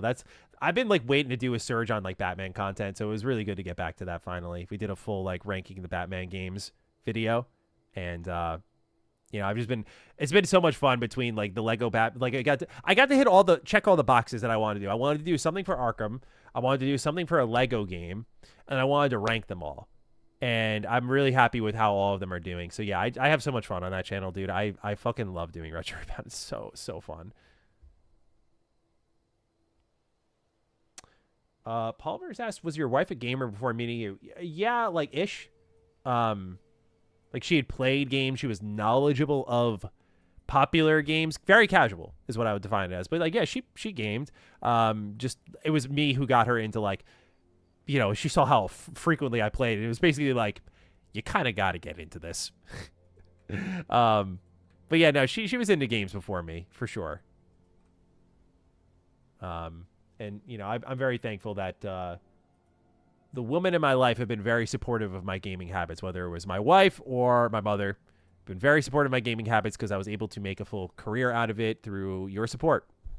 It all worked out really well. I would not be the man I am today without the woman in my life. So I'm very lucky that she is totally in on it. It was always a big fear of mine when I was like dating around and stuff. I was just like, I love to game. Like it's a therapeutic thing for me. Like it gets me away from my troubles. Like it is very helpful for me. I love the game. And sometimes I love to just game with people in like the room, but like sometimes I like to game on my own. Like it's like, how do you explain that to someone? But she just totally gets it. I feel very lucky. I've been trying to get my wife into games for a good 10 years. It ain't looking good. Sometimes it's like, you got to just find the right things, Diesel. Like my wife's not by any means like, she plays like Oblivion still. Like she's still chipping through her Oblivion playthrough from last year. She's the gamer in a lot of ways these companies base their decisions around, where it's like some people only buy 2 games a year. It's like that stats. Like my wife is that statistic. That's how I would define it. But you can get them into it with like more co-op driven stuff. Like, hey, let's like play Dispatch together. Let's check out my wife's a huge music fan, so like maybe we'll check out Mixtape together, see how that goes. Like, there's stuff that you gotta make it. You gotta. It's a negotiation thing. You gotta make it appeal to their taste. Don't be an idiot like me. I think BioShock is peak. BioShock's also the first one, very freaky. If you're like me and I'm just starting to date my now wife, maybe on the first time she comes over to play video games, don't put her on BioShock. I put on Persona 5 and she was like, I love this. This is so good. And I was like, oh, this makes sense. My wife's an artist, so it's like Persona's all about art and menus and shit. Like, it's so good. So you have to appeal to their tastes for sure. Luis, she has not played Skyrim yet. That is the one thing I will say that my wife does not annoy me, but that annoys the fuck out of me. I'm just like, she's like, oh, I love open world games. I'm like, the best one of all time is right there. And it's like the reason I even have a career. Try it, play it, please. It's so good. But she's on Oblivion now. So she'll get to Skyrim. I know she will.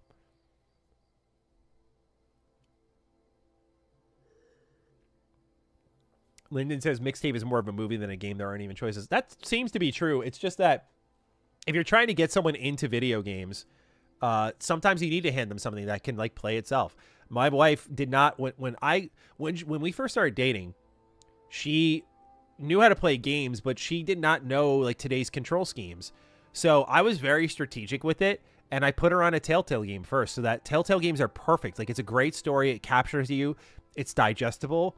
And you learn the control scheme. You learn where your buttons are. From there, she kept moving up the ladder into like different games until she played Breath of the Wild, and that's where she was like really mastering things, and she was kind of like back to where she was. So games like Mixtape aren't for everybody. It's not. I don't think it's meant to be for everybody, but they're really useful for like just like walking and controlling a camera. Like, they're training wheels games, you know.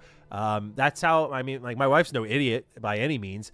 Far smarter than me, but she, you know, like, doesn't play games often. So putting her on like on Telltale Batman, like, she was all over it, and it was like she was getting used to where those buttons were. So, yeah, just like that was really helpful for her. And so games like that can be great. So yeah, things like even It Takes Two is a test of like if your significant other or your co-op partner in general just isn't like great at games, like that can really test you for sure. How much do I need to donate for you to put on the Super Saiyan wig next stream? Oh, Z-Bat, you don't got to donate for that. I could do that for free, brother. I don't know where it is. I know all my old Retro Rebound costumes are in my closet back here. But right now they're in like a big box and it's like buried in there. So I don't know where it is, but I would happily dig it out for you after the stream.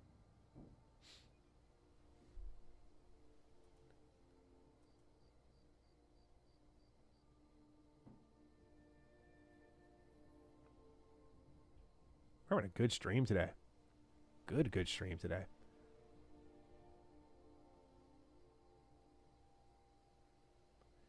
My partner got the LCD Stream Deck on sale back in September. She only played Sims 4 1,000 hours. Valve's fuming. Yeah, dude.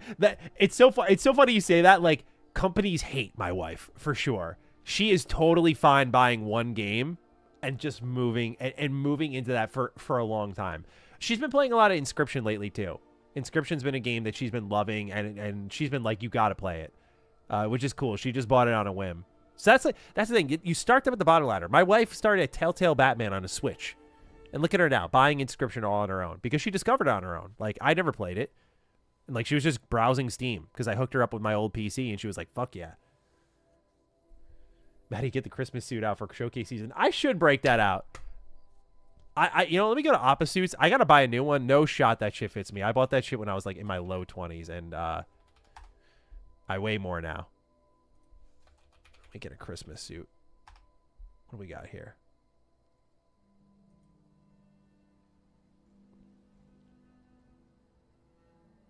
I need like a branded one though. Like, the reason the Christmas suit worked was because it was like Star Wars themed. Okay.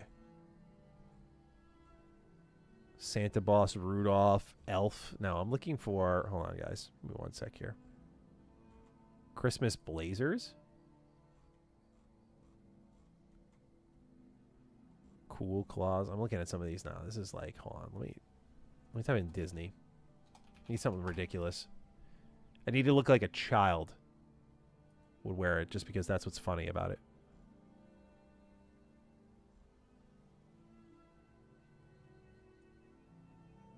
Ay. Oh, wait. Do they have a Pokemon one? Oh, my God. Look at that. Look at that. You telling me I can show up in a Pokemon suit?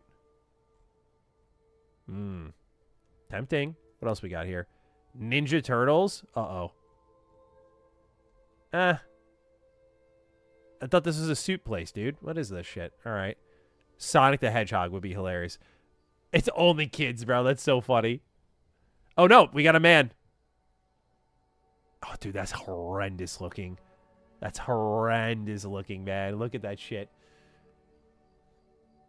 It's really horrendous looking.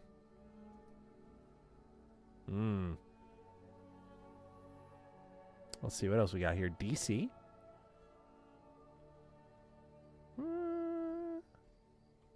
Too predictable. Too predictable. WB. It's the same shit. What the fuck? SpongeBob. Now, if I pulled up in the Plankton onesie might be an evolution. The Sandy Cheeks adult onesie, bro. Dude, why they got Plankton making that face on this? A SpongeBob Frenzy suit? Dude, that is so shit. So, dude, you can't even make out the image. It's just so much. It's so loud. It is so loud. That's... I got good options here, man. Dude, I wish this was around when I was going to, like, prom and shit. I would have made some real fucking noise. They got Nickelodeon ones in general. Oh, it's all just like... It's all of them put into, like, one group. Okay, got it. What the hell did you just walk in on? You're walking in on some Peak. Look at this guy trying to look all dapper in the Minecraft suit, bro. Look at that. Look at his face. He sincerely had to pose with that shit on and just be like, looking like a stud. Like, why would... Come on now. That looks... the Minecraft overworld, that's crazy. The pants matching the shirt is just diabolical. How could you do that? All right. That's enough of that. We should get our next bit of slop going. Some shit that McGregor would wear. Conor McGregor walking around. That would be hilarious. Let me get this file. I forgot to send this file over to Emmett. Give me 1 sec here.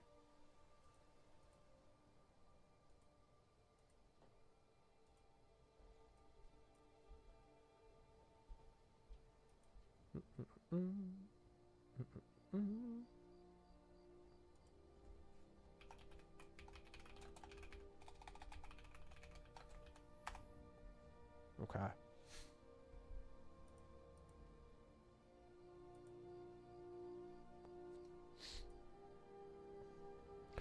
Matt Deluxe, thank you for asking. The pup's doing good today.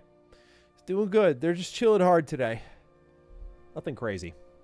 Thank you for checking in, though. Thank you, Justin, for the... Everyone seems to love this Carnage shirt. Yeah, I can't believe I found this at a thrift store. I don't know why someone would give it away, but they did.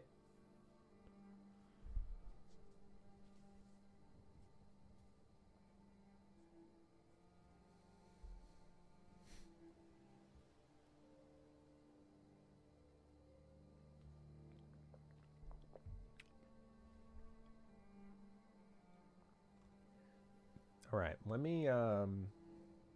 Let's get this next bit of slop going here. You guys ready? Let's do this. Oh, I should turn off the music. I was just about to dive straight in. What am I thinking? Holy. Let's do this. Okay.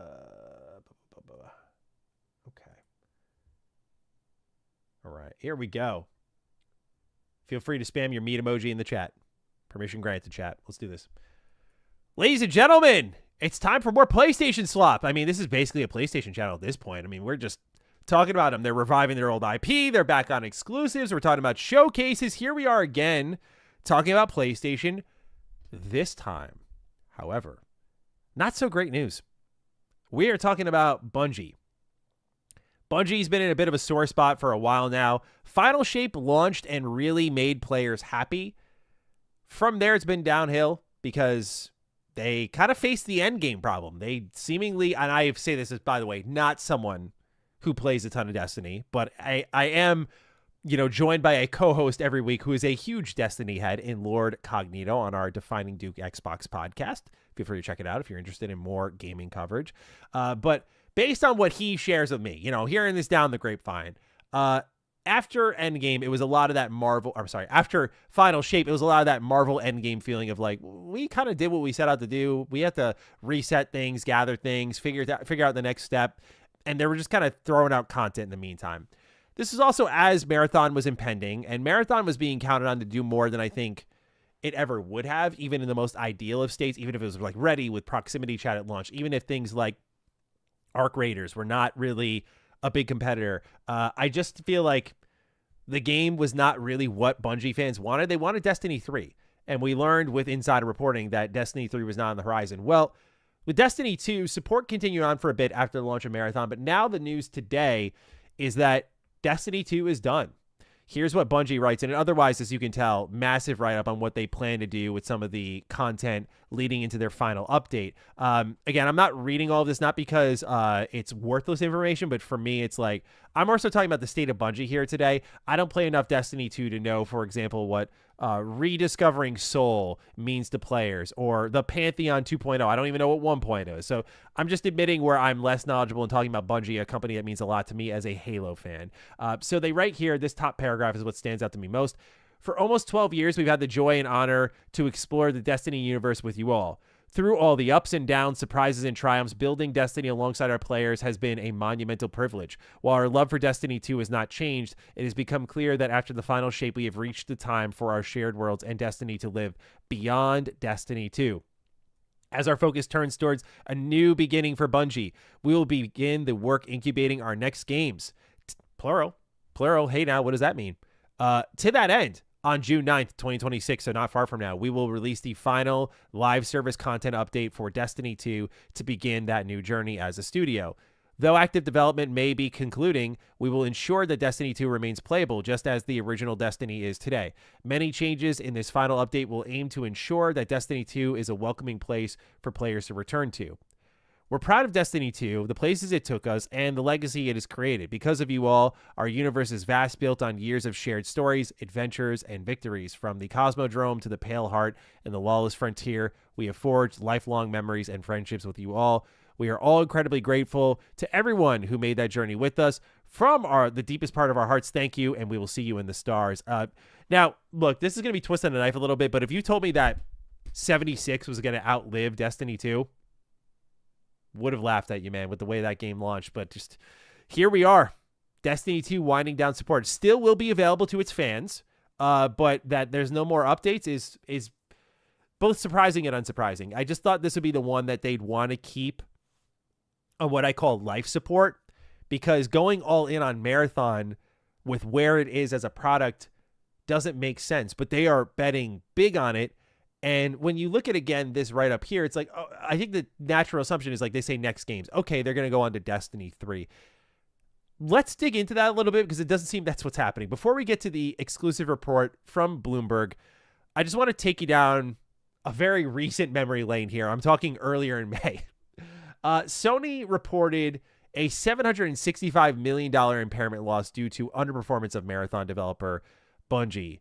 So IGN writes here, during the financial year ending March 31st, 2026, Sony's Game and Network Services segment, of which PlayStation is a part of, suffered a 120.1 billion yen, or approximately $765 million impairment loss against Bungie's assets. Sony had already reported a 31.5 billion yen, or $204.2 million impairment charge as a result of Destiny 2's underperformance during the second quarter of the fiscal year, but it's now reported another 88.6 billion yen, or $565 million impairment charge has entered during the fourth quarter. Hardcore extraction shooter Marathon launched early March within the fiscal year, and crucially within the quarter in which Sony reported the additional 88.6 billion yen impairment charge against Bungie. Marathon reportedly had a budget of more than $250 million and, according to analysts, has failed to meet sales expectations. Right now, the estimate, according to Alinea Analytics, again, they work off of estimates, not official data, but it's been said that their estimates are very close, but it passed like 1.2 million, maybe. That's fine. But in the world of PlayStation, first-party mega successes. You've got things like Helldivers 2 doing its thing. 1.2 million players sales, not enough, especially when the primary player base is on Steam. So PlayStation isn't even getting the full 70 out of you, the full, or what is it, 40, sorry, in this case. They're not getting the full money out of you. And especially with the budget put in there, they need exponentially more sales. Because of this, it looked like the writing was on the wall. Like, Marathon's going to go real quick. I mean, we're seeing live service games you never even heard of. I know, like, the high-profile ones, like High Guard came and went. But there's even ones that you've never heard of that just show up and die really fast here. So during an investor-focused Q&A, again, just to recap this information on where Marathon is at, Sony Chief Financial Officer Lin Tao indicated that the company will stick with Marathon in a bid to grow its user base. In our studio business, earnings from Bungie's title portfolio did not reach our expectations, so we downwardly revised our business plan and impaired the full amount of the fixed assets related to Bungie except for goodwill. Player reception to Marathon is strong, with the game receiving a Metacritic score of 82 and more than 90% of player reviews on Steam being positive. Engagement metrics such as retention also remain at a high level. Going forward, we aim to improve the performance of the game by working to retain highly engaged core users through the introduction of additional content, further improvements in the gameplay experience, and expansion of the user base. So they're going in on it. They believe there is something here. I think part of it is because PlayStation has no choice. You've got coming up, at least presumably, Break-In, formerly known as Fair Games. At least that's what we think it is. But you have that. Concord did its thing, came and went. Just like live service that is under the PlayStation fold has gone really bad. Like Bungie's 1.2 million, I think in any other world, like PlayStation would be like, you're done. But they're just looking at it now like, okay, like, I mean, this, we spent a lot of money on them. This is the best we're going to get. So we already shut down Factions from Naughty Dog, which probably would have been a better live service endeavor than anything else that's happening within PlayStation right now, outside of, again, Helldivers 2, which was second party. It wasn't even their own. So this is the situation, pardon me, that this game is in right now. And again, when you read this news combined with the Destiny 2 report, you're like, okay, yeah, they're moving on. They're going into Marathon. They're going to try to build this thing out, which again is kind of like I'm not sure I really agree with that. I am sure. I don't agree with the choice. I feel like you got to make Destiny 3. And that's what a lot of people thought this news was connected to. It's like, okay, they're not going to announce Destiny 3 here. They're sunsetting this and we'll see Destiny 3 whenever. Here's the exclusive report from Jason Schreier. He writes, Sony Group Corp's Bungie unit is planning a significant number of layoffs as it ends its development of the long-running online shooter game Destiny 2, according to people familiar with the studio's plans. The company doesn't have a new project lined up for Destiny 2's development team after the game comes to an end next month, according to the people who asked not to be identified because they weren't authorized to speak to the press. Bungie doesn't plan to immediately enter production of Destiny 3. They said the number of job cuts was not known. So what's, I think, actually happening here before we get to the rest of the report, how I read this is I'm like, they're shaping the studio around Marathon now. Obviously, they would want to retain the headcount and make a Destiny 3. Destiny 3 has a much higher chance of success than something like Marathon. But as we're seeing with the way PlayStation's moving right now, like, they don't want to wait for that success. They want it very immediately. They're cutting costs everywhere right now. Again, I'll go back to Blue Point for the millionth friggin' time. I'm so annoying with Blue Point. I get it, but like, hear me out, dude. That Blue Point's path to recovery was so obvious. Like, hey, we hand you a live service game. Yeah, that's fucked. We'll hand you something that people want. Legacy IP. We'll just hand you something from Uncharted, that Last of Us, whatever it may be. Like, we'll hand you something from those franchises because their best-selling game was Uncharted Lost, the Legacy Collection. Like, they did that and they did a great job and it sold 10+ million copies. Like, the path to success was obvious there. They didn't even want to wait that out, and that like had itself figured out. And also the project itself could be approved a lot more immediately because it's like, hey, this game from the past, like, can we remake that? It's like, yeah, sure. I know it's a lot more complicated than that. Don't get me wrong, but I'm just saying the point being is that they didn't want to wait for that. I don't think they're going to wait for a Destiny 3, even if that's the obvious choice. They want it now, and they would rather take their bet on Marathon recovering and slimming down Bungie to just support Marathon so they're not bleeding cash from this studio, and if this game would even come together. Now, the report continues on here saying, Bungie staff are looking to pitch and begin development of new projects, including in the Destiny franchise, but none have been greenlit, and there's no guarantee that any will move forward in a challenging market that has led companies like Sony to raise prices and cut costs. Headquartered in Bellevue, Washington, Bungie is one of the more expensive studios to operate given the cost of paying tech-savvy workers in the suburban Seattle area and the longevity of its staff.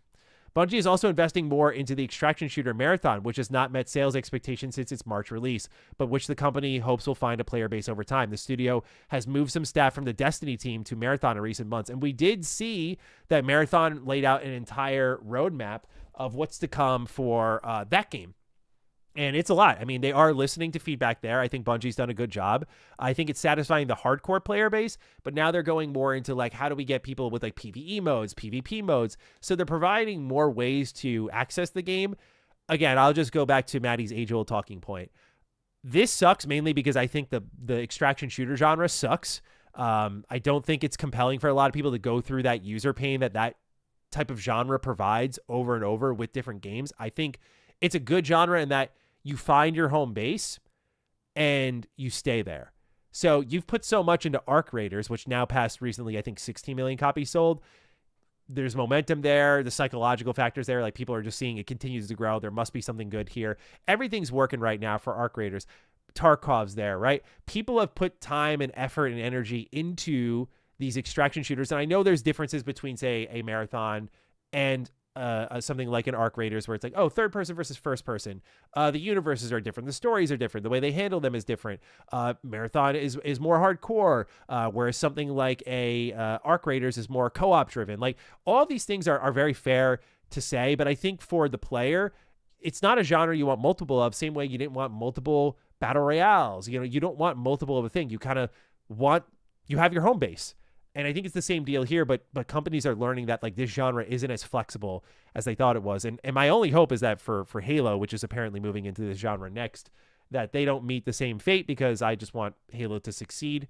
But back to Bungie here. The article continues on saying a representative for Sony did not immediately respond to requests for comment. Bungie's leaders had talked about ways to retool Destiny 2 to make it more approachable for new players, but earlier this year, they decided instead to end development of the game, partly to shift resources to Marathon. So this is all a bet on Marathon. The riskiest we've seen Bungie. Like, that's the simplest way to put it. This is the riskiest we've seen them. They have done these jumps before, jumping from Halo to Destiny. I mean, at the time, don't get me wrong, like, I was very excited because Halo was fresh in my head. We were coming off of Halo Reach, and they were selling us on something we've never heard of before, right? Like, live service was this new thing at that point. So they're talking about this 10-year plan that's going to continue to add to it. It was so exciting the way they framed it. Again, a new universe from the creators of Halo. Like, what's that going to be like? I grew up loving Halo. So there was positive momentum for them there. This is different. They're fighting now uphill. They're fighting uphill against, I mean, people are constantly trolling this game online. Player base isn't growing. People want to spend their money elsewhere. You have a competitor that's dwarfing you. Like, again, we just saw Arc Raiders pass 16 million copies sold. It's not like a free-to-play game or anything like that. It's 16 million copies sold. The same price as Marathon. People just keep going over to Arc Raiders. They keep going over there and buying that game. And it's just like, it's just shrinking the ground, the potential user base that could come over to Marathon. So I don't even know. Again, I think people are just comfy where they're at. I don't know if even if Marathon does all the right things perfectly, I hate to be that doomer, but I don't think it's going to make a difference here. And it feels like this is bracing for the slow death of Bungie. For a lot of people, this has been inevitable, and they've just been fighting it off.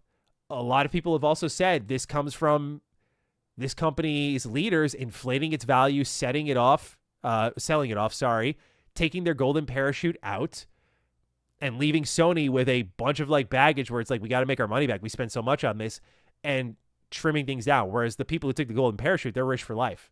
They took care of themselves first instead of their teams that made memorable experiences. And while I'm not a Destiny fan by any means, I'm just not a live service guy, man. I feel bad for the people who like this game meant something to them. This was a social space for them. This is where people made content, friends, relationships, and it's just gone, and it might potentially be gone for good when Bungie goes, which is, I think, going to be the more devastating blow. But it just feels like we're bracing for that. And as someone who's got, again, a ton of love for Bungie from like my childhood, not really for Destiny, because I never, I played Destiny 1 for, I don't remember what my PlayStation play clock said. It had to be 40s, 50s hours. Nothing crazy. Certainly compared to most people out there, not crazy at all. But, you know, I moved on pretty quick, but a ton of people just spent so much time with it and loved it, loved what was there. It's also a sign that there were some fundamental choices that maybe could have prolonged Destiny a bit and getting people me through the door that they just never captured. Vaulting away content, preying on FOMO. These are solely Bungie decisions, and they're terrible decisions. When you started with Destiny 1, I didn't get into Destiny 2 because Destiny 1, I didn't get its story because things like the Grimoire, which was necessary for understanding the story, was outside of the game. It was just systemically problematic as a product for people like me from the get-go. That didn't stop people from jumping in, but it just was such a up and down roller coaster ride. So obviously pulling for them, don't want them to close, but it's looking pretty bleak right now for Bungie. And my assumption is that this is just leading to the door shutting, sadly. I don't know how you get out of this unless Marathon blows up overnight, which it's not going to. I hate to say it because I'm just like, can we think of an example where, like, we've seen Resurgence, like, it started strong, it did its thing, and then it got people back because they already knew it was good. We've seen that even happen with single-player games, Cyberpunk, right? We already knew it was good. It had all the potential, brought people back. Can a multiplayer game do that? Especially a multiplayer game that you have to pay for. It's not like that ease of like, oh, I guess I'll try it. Why not? It's hard to imagine. So hopefully these new modes move some mountains for Bungie, because otherwise I think they are really on the clock. We've already seen prior reports showing that what Pete Parsons wrote, they were deepening their integration with PlayStation. They were just PlayStation was just taking staff from Bungie and putting them into their own fold. Because again, that at least was more worthwhile to them. So I think it's pretty cooked, unfortunately. I'm hoping for the best with Bungie, but I feel like I've seen this story too many times before where I'm just kind of bracing for the worst. Sad fate here. They such a bummer. Chat, I want to hear from you guys. I want to know how you're feeling about Bungie. Chris the Killer says, got to start calling them Bungle. They definitely bungled that one and earned the L. I like the word bungle. Can't lie. It's a good one.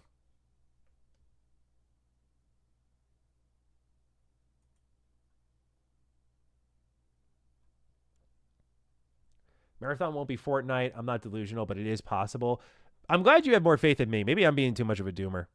You know, certainly I'd love to be wrong. I just feel like we've seen so many times this story go and just like it doesn't succeed. I don't think anyone's cheering for it outside of like people on Twitter, you know, but it just a lot of decisions led to this moment. Creatively, business-wise,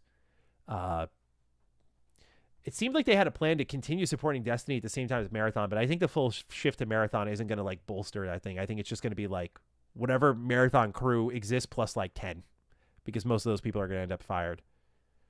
Does this mean 5 to 6 years from now we'll have like no live service? It could. I mean, Turtle Deity, it certainly looks like these live service games are just bleeding cash. I mean, I don't know how it's like a fruitful endeavor. People clearly want single player games, and I don't think it's going to be that thing where like industry itself is very trendy. Like, oh, now I want live, now I want multiplayer. I know right now we're coming full circle where like people are asking for tacked on multiplayer modes. People are asking for more single player, but I think it's because now we know.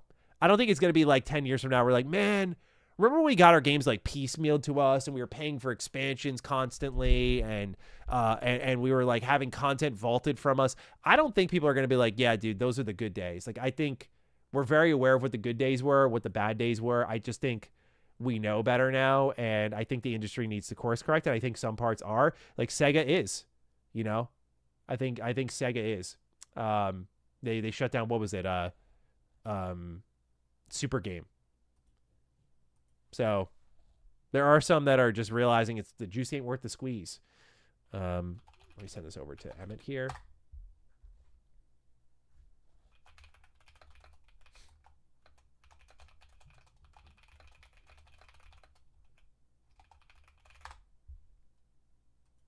Okay.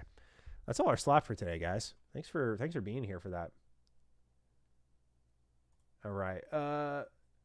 The Bad Dads. He said, hey, Maddie, I was curious if you've heard anything from Odd Meter Studio. I started playing Indica, and I'm loving it. I actually don't know that studio at all. Odd Meter Studio. I don't know.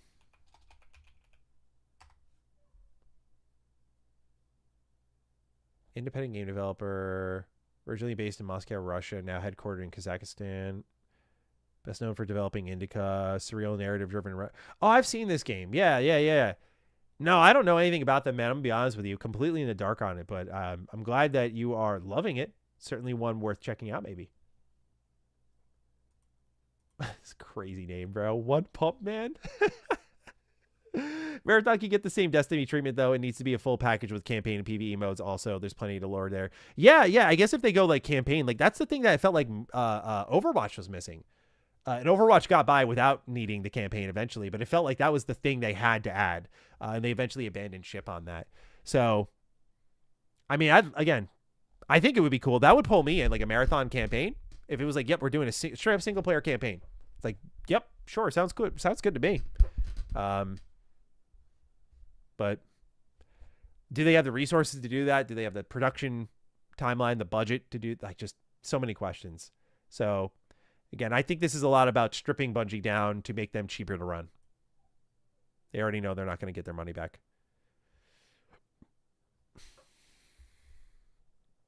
I'd be into a pragmatic multiplayer mode. That'd be interesting, just hacking each other. That'd be so fun.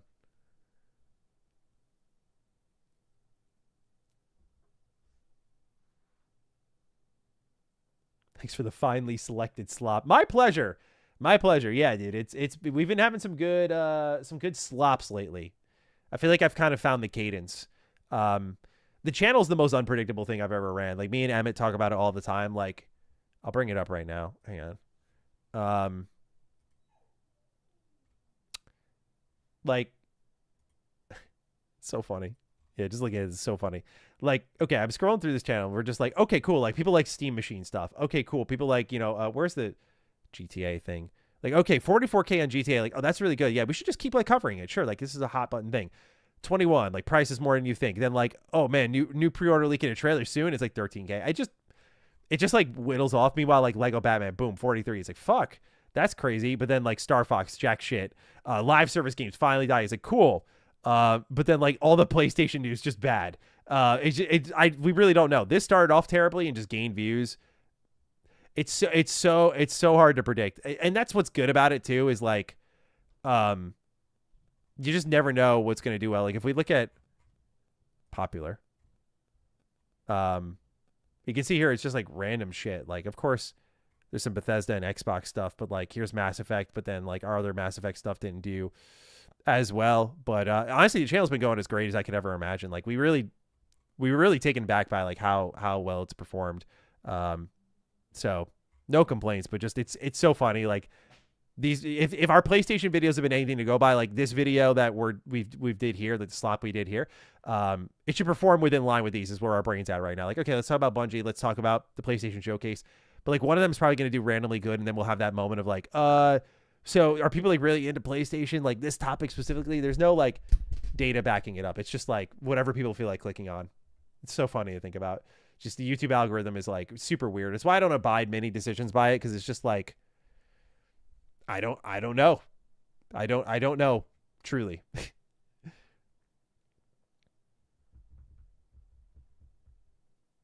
Yeah, the YouTube algo is on random mode in 2026. For real. It's a good way of describing it.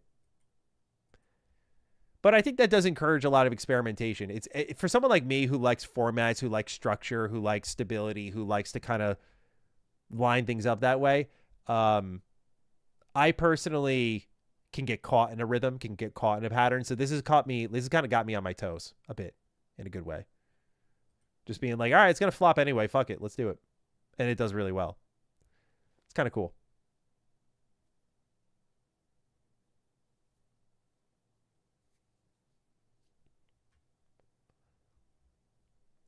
So many factors at play. My taste in YouTube videos changes by week by week. That too, right? Like, I mean, that's also the thing that a lot of YouTubers don't consider. Like, you even heard it from me. Like, I'll totally call myself out. Like, I'm just sitting here not thinking like, oh, they just might not be into me. It can't be that. Perish the thought. It can't be that. I'm not the problem. But yeah, it's like sometimes people are kind of, I think some people are just into like the Mr. Matty retro rebound experience, because sometimes that just goes up. I don't know. I'm just happy to be able to do it all. I don't care. I don't care. I do care, but I'm saying I don't care as in like, I'm not going to like freak the fuck out. Cost of living just accelerated disillusionment toward live service as a model.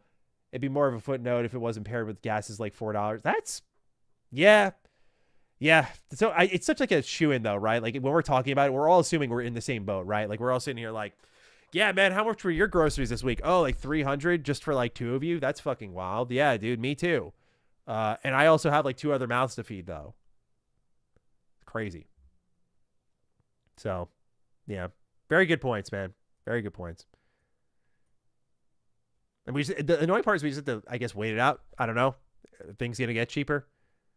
Yeah, we kind of went through this whole thing during the pandemic where like we just artificially raised the prices on things because like people were just confused and they're like, oh, we can actually make more money and pretend that we're having problems and that's why the price is high and just make even more.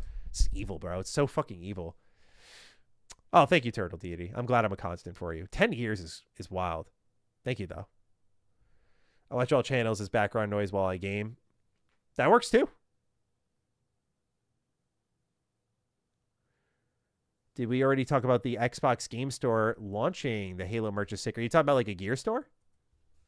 Did they bring that back? Xbox Gear Store? Hang on. Oh, the Game Studio shop. Okay, pause. Hang on.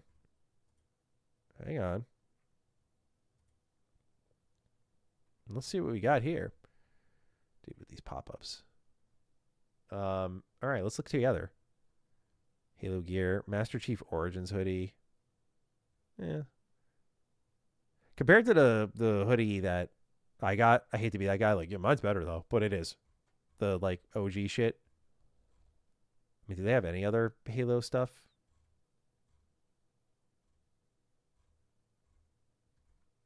Yeah.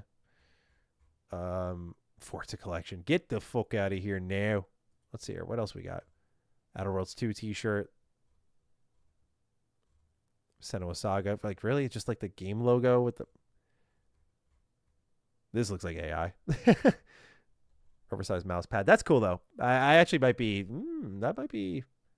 Not the picture looks like AI, or the mouse pad looks like AI, but the desk and everything, that looks like AI to me. Oh, that's cool. The Sea of Thieves stuff is really neat. That's more like themed shit I was looking for. Grounded Avowed hoodie. $75 for an Avowed hoodie. What the fuck? In your wildest fucking dreams, dude. No offense, but like, oh my God. Yeah, this gear story isn't as good as the last one, unfortunately. Oh, that's a cool pin, though. I gotta shout that one out. That's a cool pin. Yeah, and none of this is, I don't know. Yeah, none of it's really jumping out to me, unfortunately.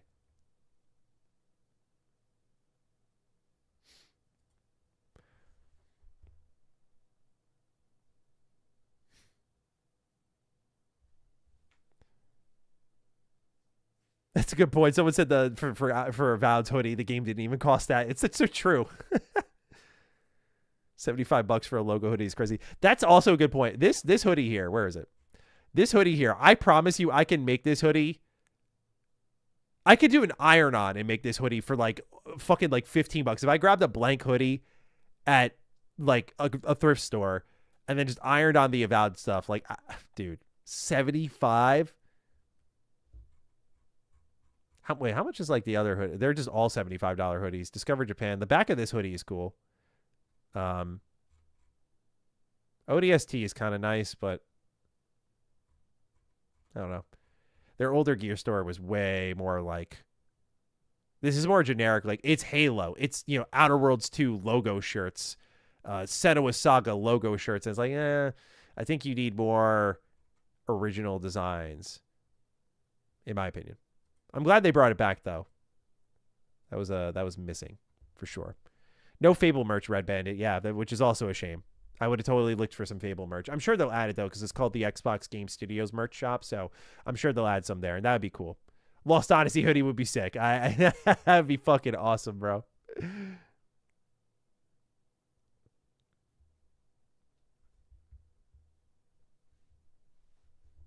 Beaver Pinata merch. That'd be cool, too. I'd like that.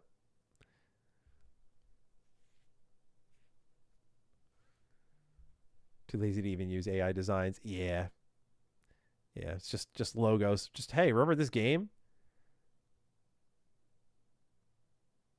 Scream Supreme brand garbage, $2 shirt for 1,000% markup. Yeah, I don't know.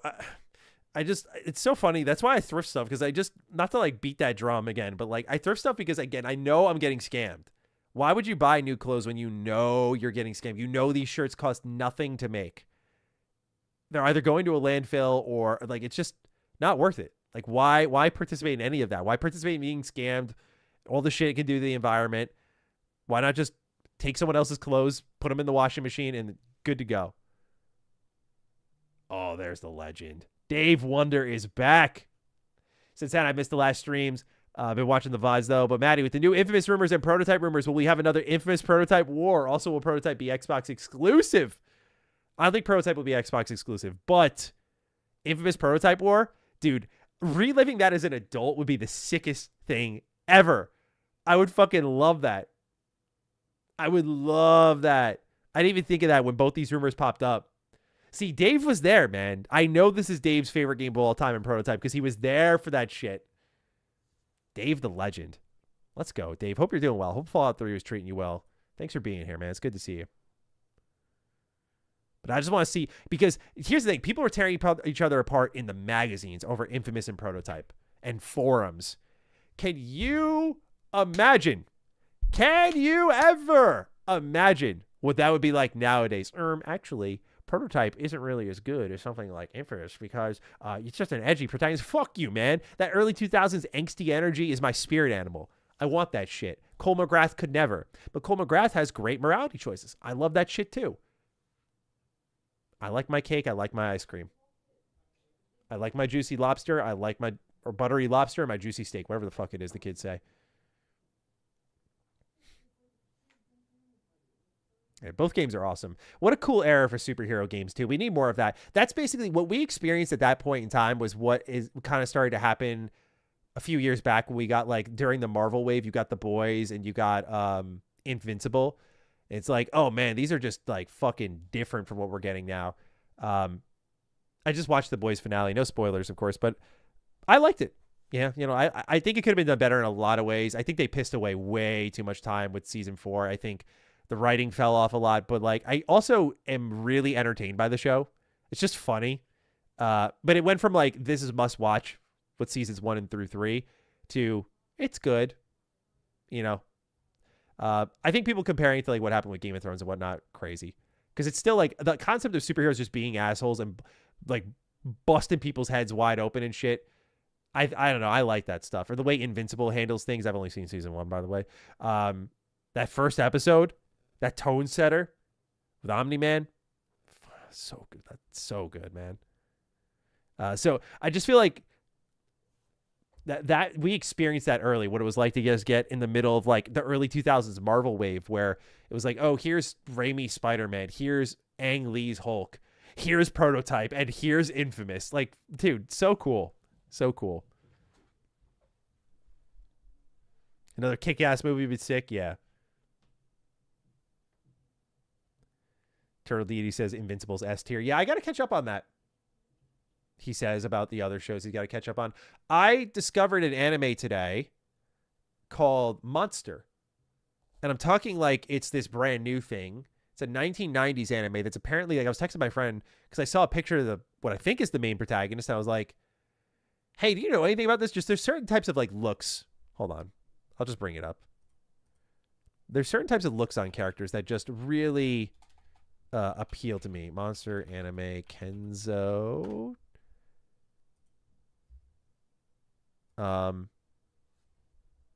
Yeah, like there's just certain appearances. Get out of here. That just, I don't know. It's like the long hair and the gun and stuff, like just that 90s anime aesthetic I just love. And it just piqued my interest. So I was like, oh, I texted my friend who's like, he's in on every anime. I'm like, have you heard of Monster? He's like, bro, he's like, you would fucking love Monster. He's like, it's totally up your alley. Like I'm a huge, for those who don't know, like my favorite anime is like Death Note. I fucking adore Death Note. I love, like, if you want a modern anime for reference that I love, like Free Run, Dragon Ball Z, of course, is another one. But like, I've been watching Ghost in the Shell Standalone Complex. I'm about halfway through that now. I'm about to enter season 2, and I'm kind of like eyeing things down. And this one really caught my attention. I don't know what brought me to that topic. I'm like totally just a stream of consciousness right now. But like, yeah, that game or that show looked interesting. So I don't know if anyone's checked it out, but it spoke to me aesthetically.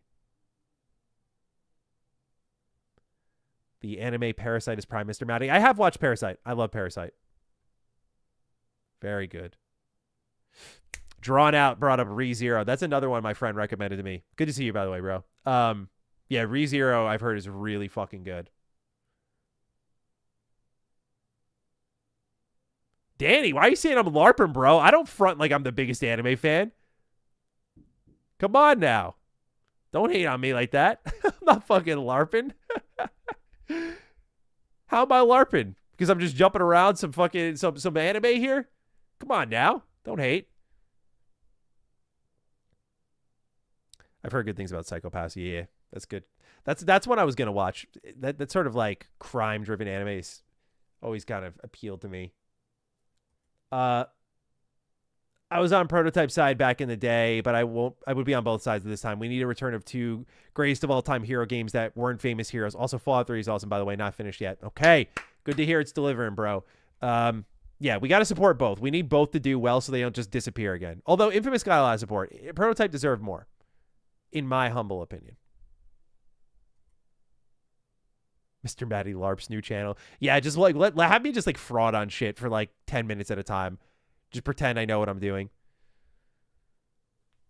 Anime I used to be big on. Like I'm still into it. I'm glad that I'm still into it because I heard like so many people just grow out of it. I'm still into it, but I'm definitely going back to the older stuff. Like my friend watches everything though. He's like so on it. It's crazy. Neon Genesis I haven't seen yet, Parker Bing. Yeah, that's one that another one of my friends really likes. He's obsessed with it.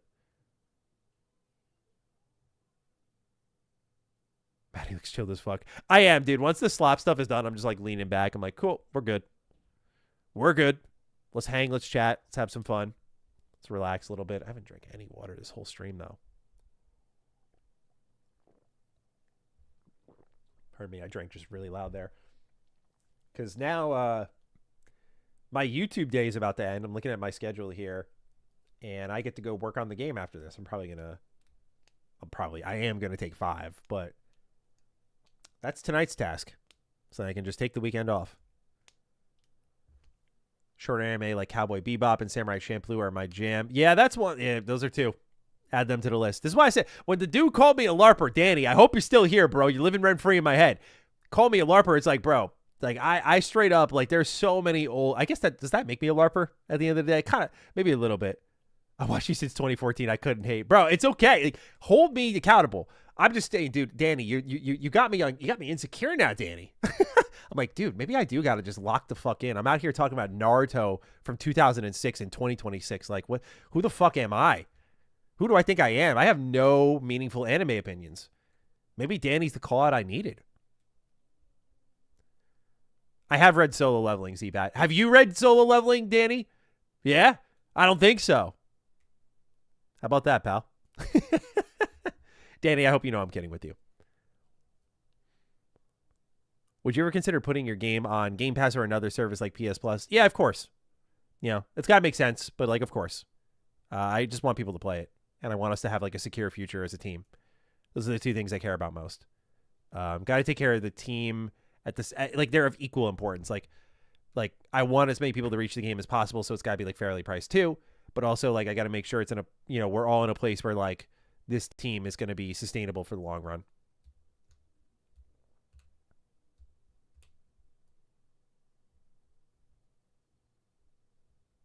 That's a really interesting idea. My guy Desbo said, would love if the Insomniac devs that make Spider-Man and Wolverine made an Attack on Titan game.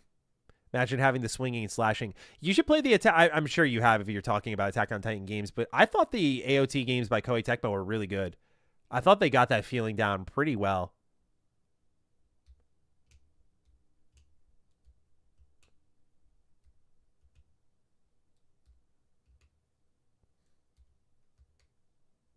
Arcana, I think I saw you ask about the showcase earlier. The showcase is June 2nd.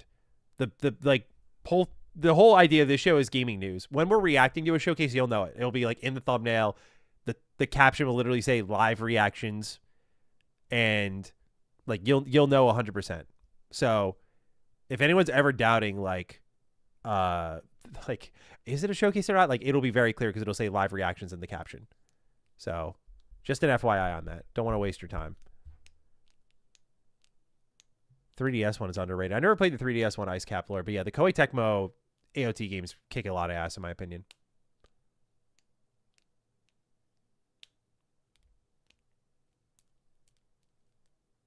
What are the odds of a KotOR remake update?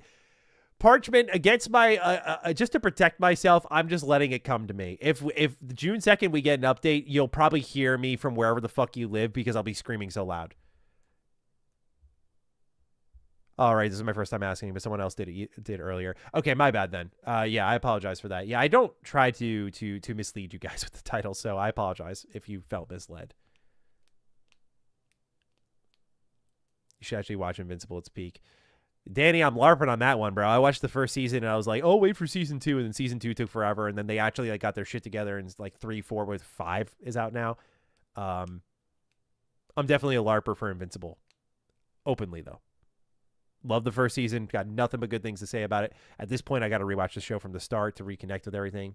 To watch season 2, 3, 4, and 5.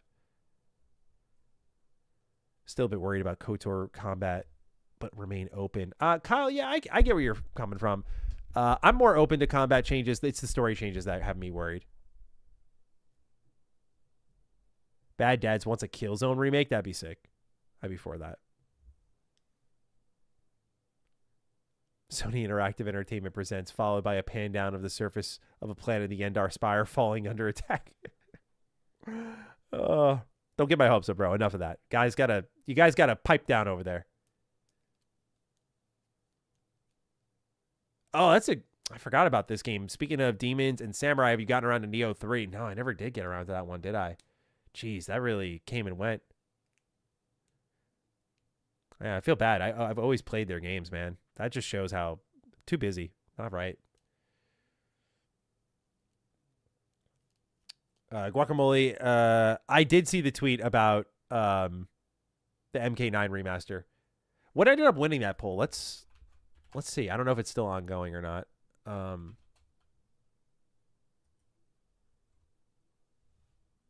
Oh, wow. Well, you can see what I voted. I think you can. Let me check my format here. Yeah, so I voted for MK9. But it looks like Shaolin Monks is up first, which is just like, what? I don't know. I like Shaolin Monks a lot, but MK9 is just so ridiculously good. You know, like it just like, I have so many memories built into that that game. King of the Hill, the amount of time spent there. Take me back. I do need to see the new Mortal Kombat movie as well. I heard it was really good.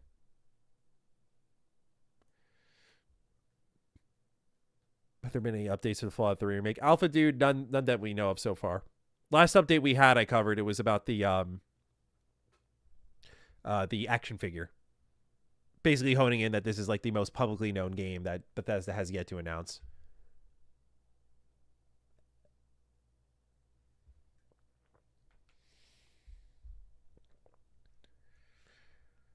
Yeah, Ice Cap Lord, we differ on that a bit. I remember talking about this before and how like I'm not a fan of MK9 at all.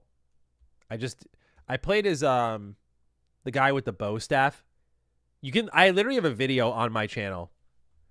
Let's see if I can find it. I'm ready to cringe, bro. Mortal Kombat 10 MrMattyPlays. Let's see.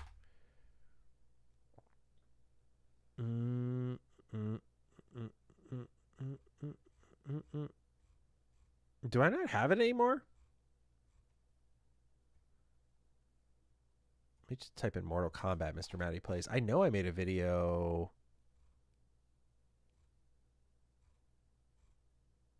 Huh. Oh, here it is. I found it.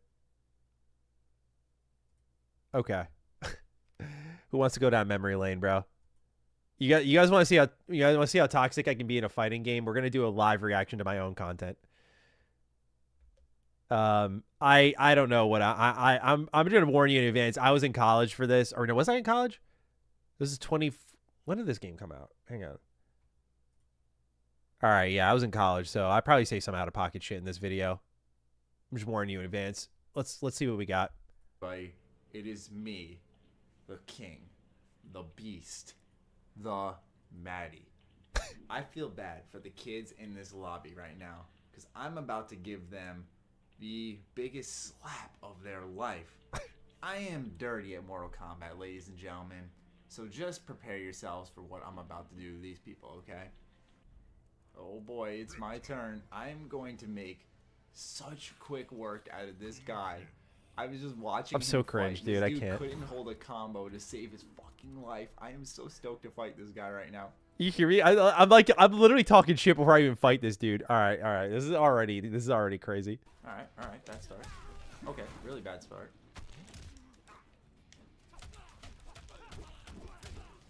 That's how we get back into it, baby. Bitch. Yep. Yep.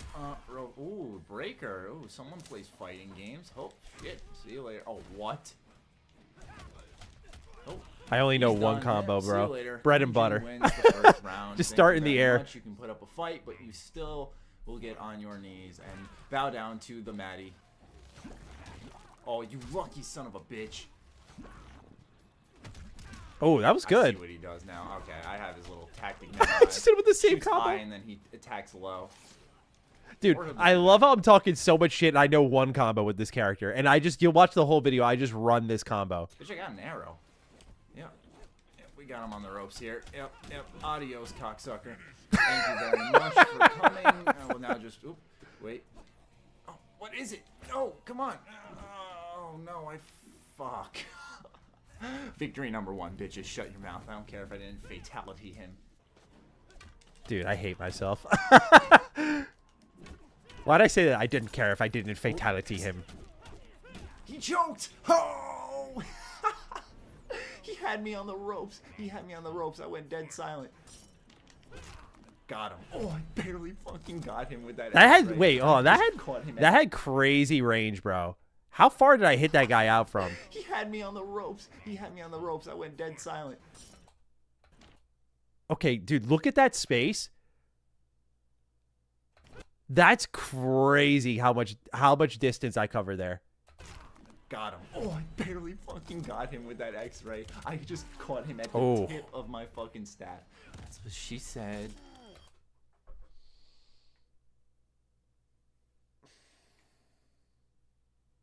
I'm old enough to know better at that point, bro. Just to be like, that's what she said. You know, meanwhile, like this whole time in my life, I'm like, why am I single? Let's do this. What is the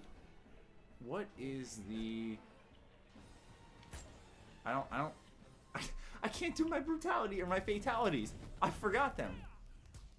Ugh. That's another thing. I haven't played this game in about like 4 or 5 days, and I'm coming in and still kicking people's asses. Oh, look at that. Everyone is left. Well, isn't that a shame? Literally, I know I'm in no place to talk, but this dude's only combo is with that move. Like, if he doesn't... So wait, I was self-aware at that point in my life, and I was still talking shit with that one bread and butter combo. That's crazy. Plan that. I genuinely feel bad for him. Ooh, I don't think I'm going to get him. I might. I got him. Oh my god. This guy's probably raging so fucking hard right now. Oh, this cocksucker. He's gonna try to play the projectile game. I'll put you on your ass, bitch. Oh wait, that was kind of nice. New combo, surprise, motherfucker. All rise, motherfucker. Oh, see you later. What the fuck? Dude, why didn't I just Google it? I'm not satisfied right now. I've won 3 in a row without landing a fatality. I thought it was like down, right, down, left, triangle. I can't quit, so I can't stop waxing this guy until he beats me. That's so annoying. I love him just talking shit about like the don't type get of fighting guy you want to face off in online. Like he's not raging out, even though I'm like kicking his ass in every fight. Like lobby makes some more entertaining content, but you know what? I guess I'll go ahead and just keep beating Call Me Sensei and do a bloody fucking pulp. That second fight, he didn't even get around on me. At least the first time he got around on me. If I were him, I would have backed out. If I beat him this third time, I guarantee he's hitting the fucking road. He just knows my tactics, but he just doesn't learn. Oh man, I'm always over your head. How do you not know this? Like, I've learned from your tactics. uh-oh. Oh, he's cooking me. I'm fucked. If I win this round, people, I'm like the Mortal Kombat god. This dude has had so much time to chip away at me. If I just come back right here, I'm going to feel bad for him. Oof. Little range option, a little cheese. Oh, that's cute. This guy sucks so much dick. You beat the shit out of me, and I still come out of this corner and fuck you up. I can't. Oh my god, that's a fucking little Rottweiler in the background. Dude's foot. What the fuck? I don't even have to pay attention to kick this guy's ass. Man, you use the same move over and over. You're just as bad as this guy. No, you know what? I like my W's. Nice and fucking big. What did I just Whoa. say? Oh, Did I react to that? Did I say, what did I just say? What did I just say? Oh, he missed. Oh my god. Pause. Oh my god. Don't let me do it again. Yeah, he's not gonna let me do it again. Oh. Yeah, he's not gonna let me do it again. He fucking kicks me out of midair. He's like, no, not a second time, bro. Alright, so he knows the corner is my worst enemy. But, is the corner his worst enemy is the real question. Let's find out, shall we? Bro, I'm Oh just my golfing God, this dude. really? No, I can't let him get away here. Down left. I just... Oh, got I got bitch, got it. Fourth time. There goes your head. Eyes. Oh my god, he's dead. That's 4 in a row. The king, the beast, the Matty. The king, the beast, the Matty. Oh yeah. Yo, what the fuck?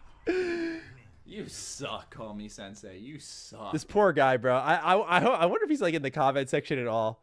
I'm just fucking... Bro, the Gatorade bottle spray after just singing my own fucking tune. Please just leave. Please just leave. I'm tired of beating you up. As you can see, my friend group and I are horribly toxic to each other if we play fighting games together. That's the type of shit we do the whole time. It's like, dude, please just leave. It's like, it's fine. Like, we got it. This is the kind of shit cringe culture took from us. I know, right? Like, Ladies and gentlemen, everyone's got to be if I come cool back and this right. round, the health difference was just fucking unreal. Like, he was actually beating the shit out of me. Oh no, I fucked up. Oh my god, he's so bad. He's so bad. More, call me Sensei, more like call me fucking daddy, bitch. Let's go. Oh my god. Euphoric. Just a pure euphoric moment right there. Adrenaline just took over. He's Call so me nervous. daddy. But on the surface, Matt Schroeder is calm and ready. He's just beating ass. He's choking combos away. Oh my god, he did it again. I did it twice. If this guy just... Oh my god, just back out. Just, oh my god, there's lag now. There's lag now. Oh my god, there's horrible lag now. I can't fight now. I'm gonna rage now. Hold on, it doesn't matter because I'm still better than you. Oh, it doesn't matter. Lag doesn't Dude, I should have stop put the king, put on the beast, fucking mic, Matty. bro. Oh, he doesn't stop. He's so good. Oh my god. Oh, here he comes with a furious combo. Oh my god. Oh my god. He sucks. He sucks. He's so bad. Oh my god. Oh my god. I'm like so proud of myself for being such a piece of shit in this game. It's so crazy. Oh my god, call me daddy. Oh my god. Oh no, like I'm sending this dude a message like No "It's gonna fucking come way. strip. Back out.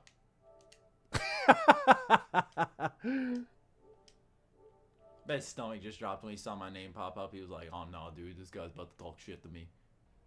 He No way. He actually listened to me? listened? Oh my god. That's when you know you listen to the king. That's when you fucking know. I'm like, I've never dealt with this much power in my life. Now I can exit the fight. That's when you fucking know, baby. I rest my case. I just made that dude my bitch. I kicked his ass 4 times in a row, and then I told him to leave, and you know what he did? He listened to me. He fucking listened to me. He had me on the ropes like 4 times, 3 times, and I just came back and whooped his ass. I rest my case. The King, the Beast, the Maddie. Thank you very much for coming along, people. Oh, boy. Oh, boy. Oh, boy. Well, I hope you guys enjoyed that as much as I didn't. Oh, Lord. That was a tough watch. That was a tough watch. I haven't sat through a full old video like that in a while, man. That was really tough, man. I'm not even just saying that for the camera. That's a tough watch. That was pretty fucking rough. The King, the Beast, the Maddie. I was just like really, really feeling it.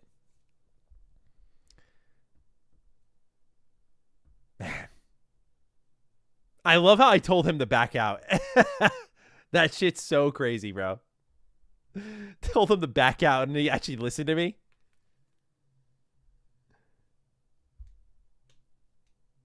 I clicked on the stream and didn't see you up in the corner. Thought we were just back in time, and this is how I found out. Oh, welcome. Welcome to the present. I'm sorry I brought you back there. Bring that Maddie back. Can you imagine if I was doing that? I'm a much better shit talker, but I think I'm equally as cringe. Yeah, I think there's a little bit of that cringe in me always. I think it's kind of unavoidable. Sucks, man.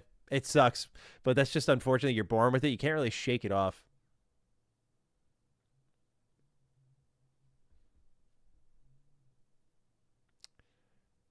Yeah, I know you guys want me to bring back skits. It's something I want to do. It's about time. Like, I love doing them. It's just about, like, literally putting in the time that I'm spending on, like, the game instead right now. And, you know, once we can get, like, full time with, like, a publisher and everything like that, that should put us in a spot where, you know, we can start to push back to where we used to be in other places. Whenever Toxic Maddie isn't on screen, we should all be asking where Toxic Maddie is. That toxicity lives in all of us somewhere, somehow. Just a little bit.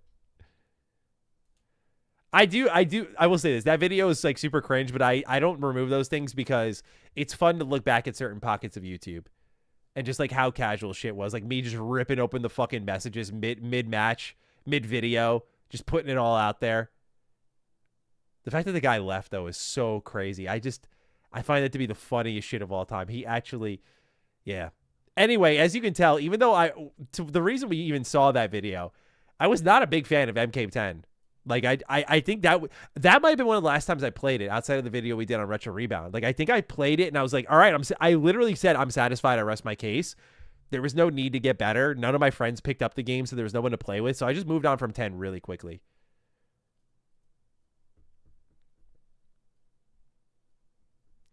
Do a throwback stream. I want to hear you shit talk. You can watch my whole shit people say about Fallout 4 series if you want to hear me just like peak shit talk, like, you know, more than me calling people cocksuckers and whatnot. Like, just it gets worse, man. It gets worse the further you go back. That was pretty tough watch, though. I can't lie. Like, it's funny, but it was just tough watch. I was like, wow.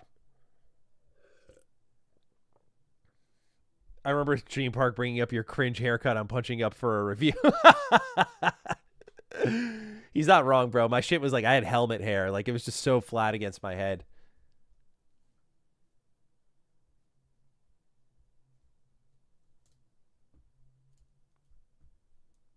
Gene's hilarious, bro. Gene's my biggest supporter and hater at the same time, bro. Like, he'll tell me how, like, I remember years ago, like, Gene was like, yeah, like, he's like, I'm in a chat where, like, your thumbnails get shared all the time. And I'm like, so you're just in a place where people just make fun of me? Like, like, what the fuck, bro? But also, like, Gene will hype me up, bro. I don't know. Gene's a character. I love him. I think part of it is I loved how aggressive 10 was in particular. I don't like the slower pace of games like 11 or how zoning favored the balance in a game like Injustice. Yeah, the zoning in Injustice was, like, king, bro. If you just spammed fucking projectiles, you could, in, like, casual lobbies, win more. I was a Wonder Woman main in the first Injustice. I fucking kicked ass with her. God. I had more than one combo with her. I remember that. I spent so much time playing that game. 10, as you saw, I had my moment and I moved on. 11, I really liked. I was a Kung Lao main in 11. I really liked how that game felt. MK1, I played a night's worth and I moved on. I was not really into 1 in the way I thought I'd be. So, yeah. It was the closest Mortal Kombat came to playing like my preferred kind of fighting games, which are Capcom style or Killer Instinct. Oh, interesting. Okay. That makes a little more sense. Yeah, 9 was my favorite. 10 is great. I'm sorry. 9 was my favorite. 11 is great. 10 isn't bad. Just 10 isn't like my favorite. I didn't really like a lot about 10. And then I'm trying to think of any other. Armageddon's amazing, of course. Do you think Far Cry 7 will be good? Oh, thank you for super chatting. I appreciate you. Well, yeah, we're seeing those rumors right now about like AI shit, and it's like testing a lot there. And apparently, it's looking a little rough. I would lean on the side of like remains to be seen. Ubisoft has this very inconsistent track record, as we all know very well. I've been out on Far Cry since 3. I was never a big Far Cry guy in the first place, but I thought 3 was like one of the most overhyped things I played, and I played it at launch. 4, 5 I enjoyed. Like 5 had a really surprising story. It was just delivered in the worst way. Like all the open world shit got in the way. So 6 I thought was just awful. Run it back. Like we can't think of anything beyond Far Cry 3 anymore. And 7 I'm just like, whatever. I'll see you there maybe. So good question. I'm not super hopeful, but it's more based on my prior experience and the things I'm reading about it. All right, guys. I'm going to sign out for this Friday. We'll be back next Tuesday for our next stream. So look forward to that. We'll be covering whatever news the industry gives us then. But thank you for being here. This was a super fun, super supportive stream. And just, again, very thankful for you guys for being here. So this was a ton of fun. And we'll be back next Tuesday. But until then, please take good care of yourselves. I'm thinking that we will be doing at least one more video this week. I think tomorrow I'll be putting out the final verdict for Lego Batman. We'll see. Depends on what time and energy I have left for today. But look forward to that. Otherwise, though, appreciate you guys being here. And we'll be back next Tuesday. So until then, stay toasty,